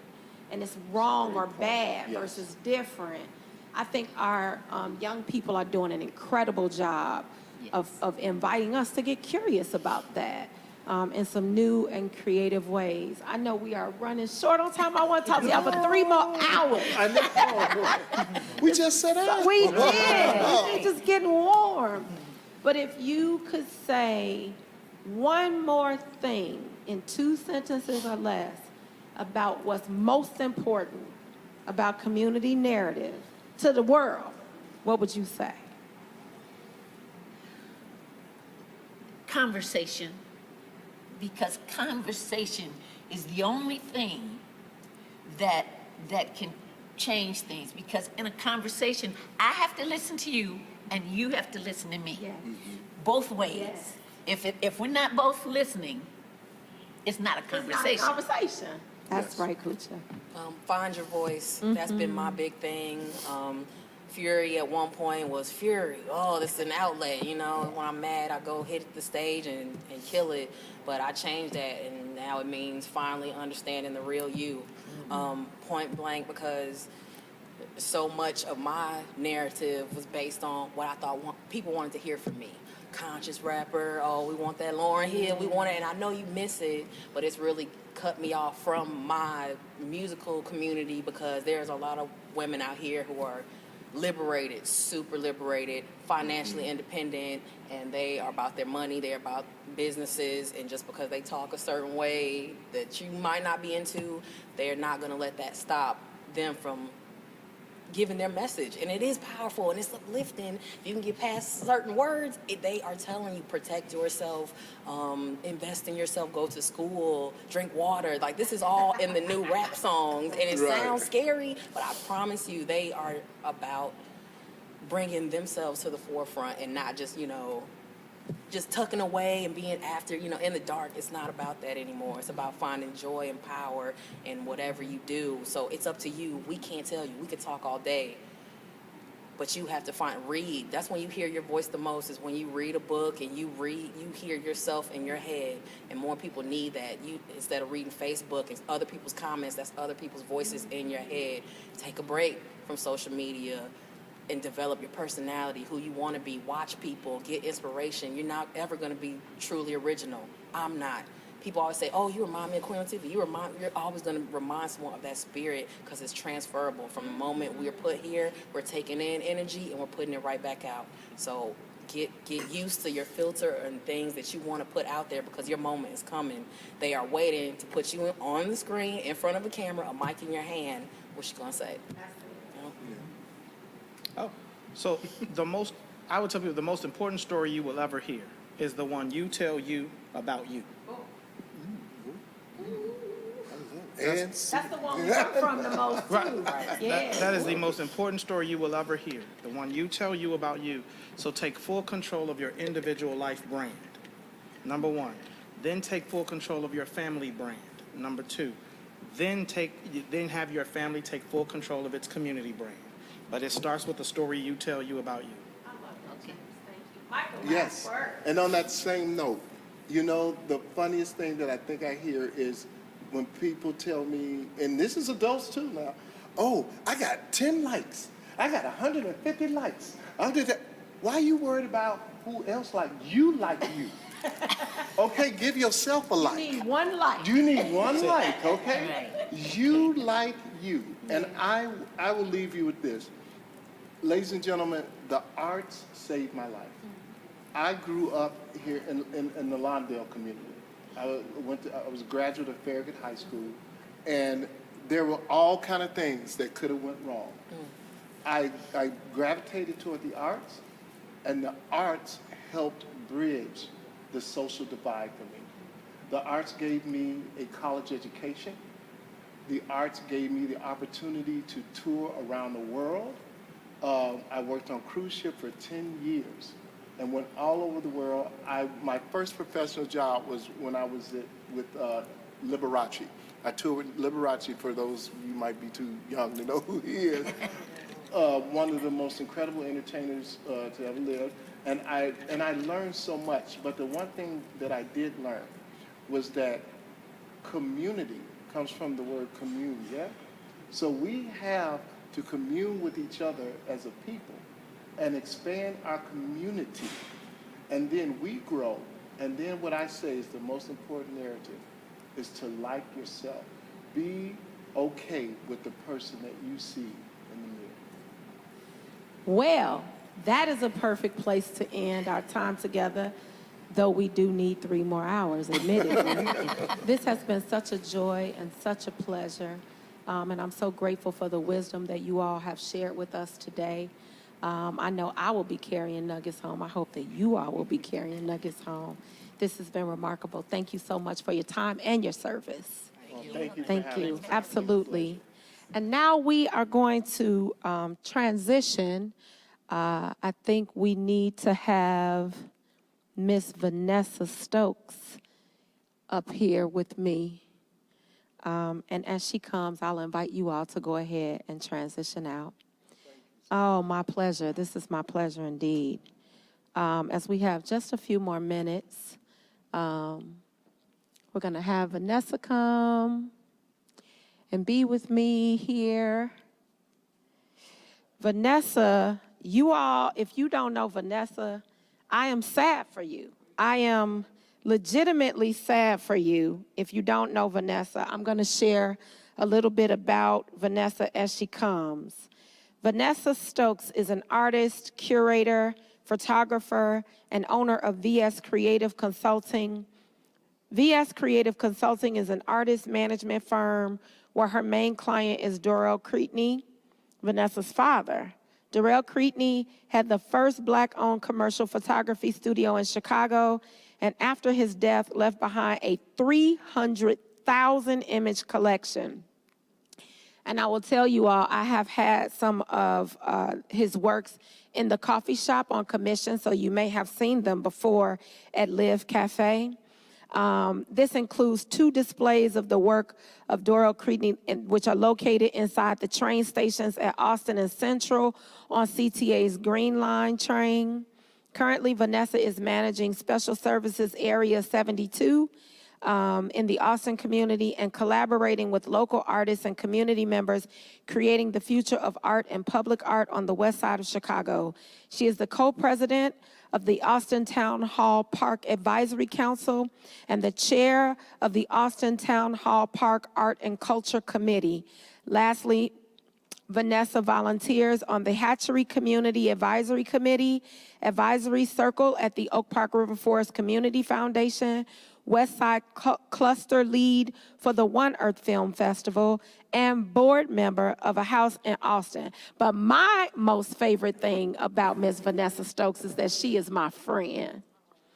And now I'm gonna get emotional because this day This symposium, its causes, its elements are just very central to who I know you to be as a human being. It's one thing to put work in the world.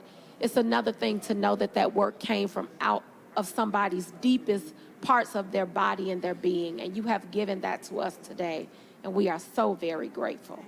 So tell us why you pour yourself out in these ways. Well, you know, I was actually interviewed this past weekend, and I've been doing, you know, in COVID, a lot of reflection on, you know, the spaces that I have been through, you know, the journey that I've been through in my life. And what I got from this reflection was that I've been searching and creating community in my journey. You have.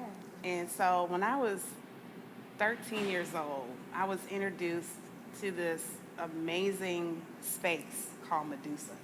Ooh, you're going to take us way back there? And so when I walked into this place, I was like about to go into high school. I was like 13, 14 years old. And it was just an amazing sight to see young people from all over the city in this one place. Yeah. That place became my home until I was 21 years old. I went there every time they were open. And through that, reflecting back on that time for me, I realized that I've been in search of that space again. And so I've been creating that community in my life as I go. And it's really about bringing everybody to the table to have these conversations that help to enliven us. It helps to, you know, fulfill us in our life. And, you know, and that's pretty much what brought me here today. I mean, of course, you know, 30 years later. Sure. You know what I'm saying? Sure. We don't get to decide how long, do we? Right, no. So, you know, I just love having uncomfortable conversations. I mean, to just break it down, like, I think that that's where the growth is. You know, we have to have conversations that make us uncomfortable. And so when it was brought to me from Catalyst Schools, from Ed and Sharon, they offered this, you know, the space. They asked me to bring a group of people together from the community to create the symposium. I was like, I think yes came out of my mouth even before, you know, Ed asked me anything. I would do it. Yeah, because you know, it's this. First of all, when I walked into the Carine Center for the Arts, this is an 850-seat theater. Yes. Talk about the beauty of this place. Completely renovated, right in the middle of the West Side. Sure. And I wanted the people in the community to see that this space is for us. This is for us. And so how do we bring it to the people in the community, right? And so, you know, first, we're in the middle of a pandemic. You know, we've had a lot of social change happening in our community, a lot of, you know, different types of, you know, upheavals. And I thought this would be a perfect time to have these conversations, at least to start, you know. And then through, you know, action, because action is really important, right? After all of this, we need to create the actions to, like, really support the conversation. And you know what's so funny? Even in spite of COVID, there haven't been many people in this building today because of COVID. But there have been so many connections. There have been people who are watching online.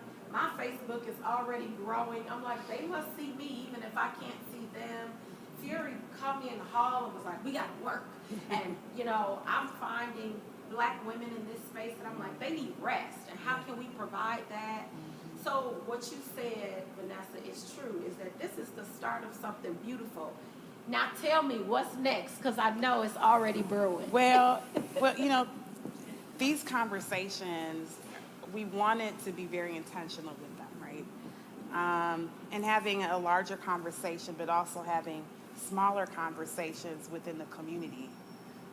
So that's next. So we're looking to, you know, have smaller conversations, more in depth, more healing, like having circles and that nature. I'm a circle keeper, which I absolutely love doing circles because something happens in a circle. Oh, yeah. Something happens that is so transformative that, you know, I want everyone to experience that transformation in that conversation. Yeah. So that's what's next. And then, you know, we would love to make this a yearly event, you know.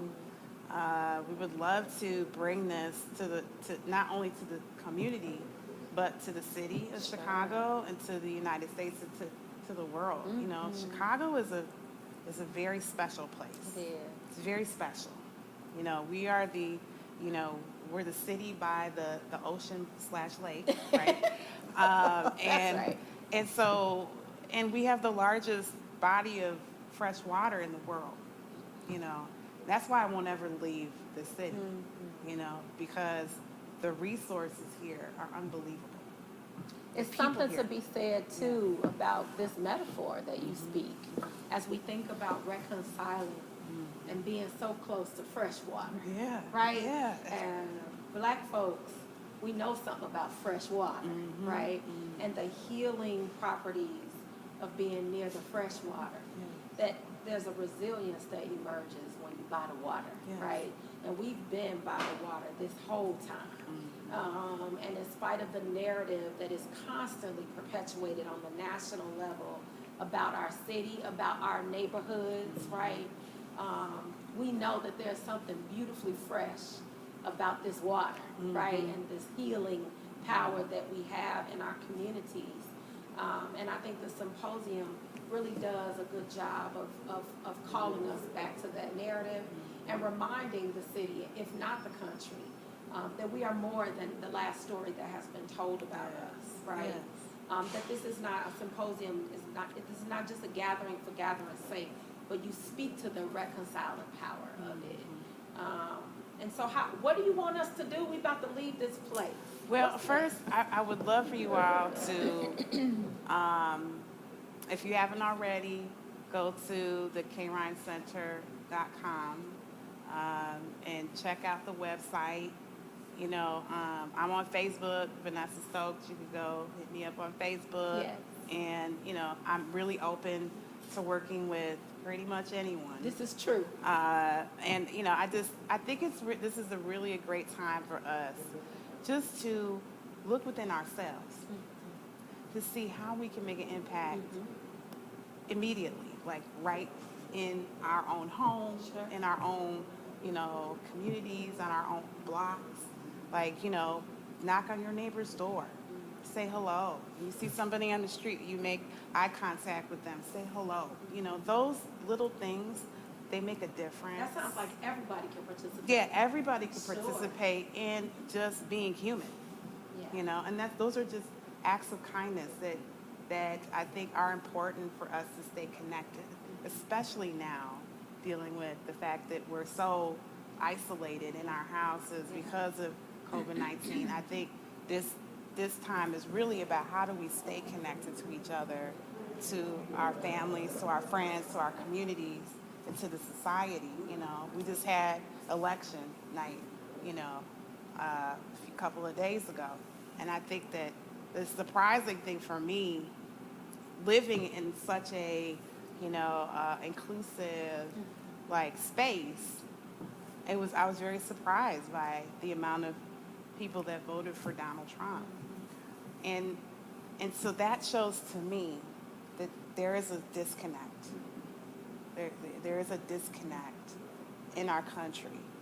And I think having these kinds of conversations really help to reconnect us and help us to deal with who we are.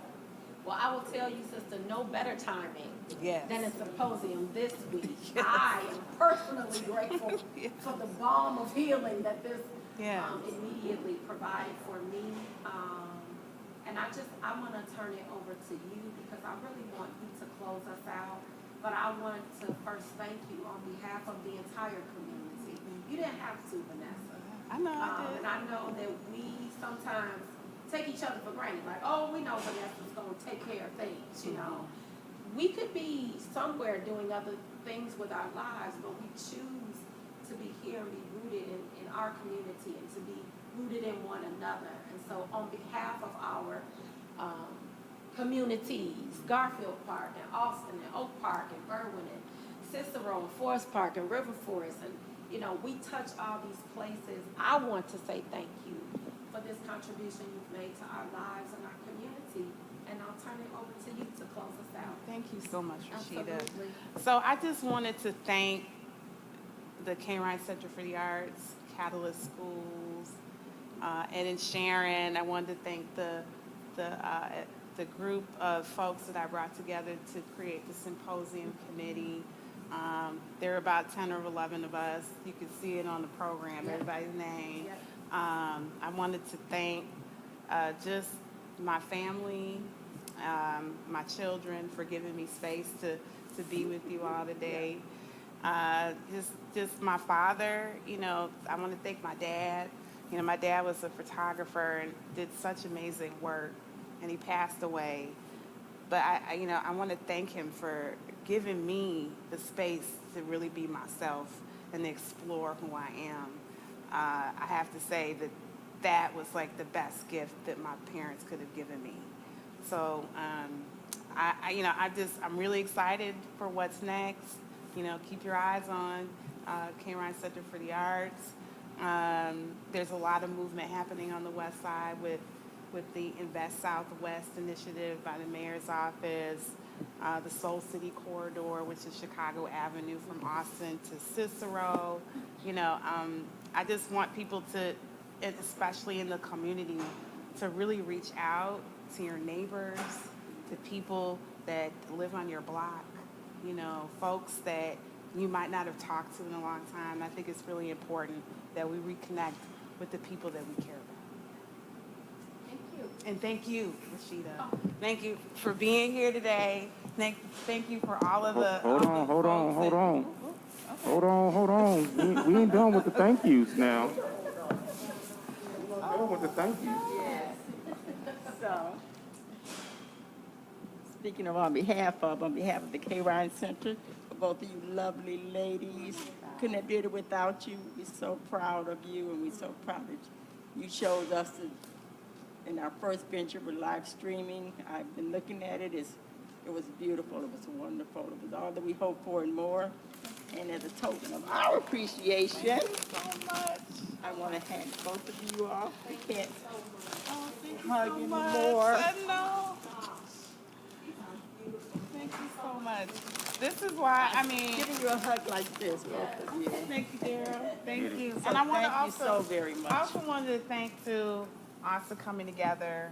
I'm on the steering committee for the Austin Forward Together plan, and Daryl Washington, who was instrumental in really working with me to help to create this, and Ethan Ramsey, Darnell Shields. Thank you for just continued support in the community and really seeing the importance of us promoting what's here. This space has been here for many years, and now it's renovated and beautiful. Let's show it to the community, and let's have the community in the space. Couldn't have said it better myself. Yes. All right. Thank you. Thank you. Yes. All right. All right. Yay. Thank you.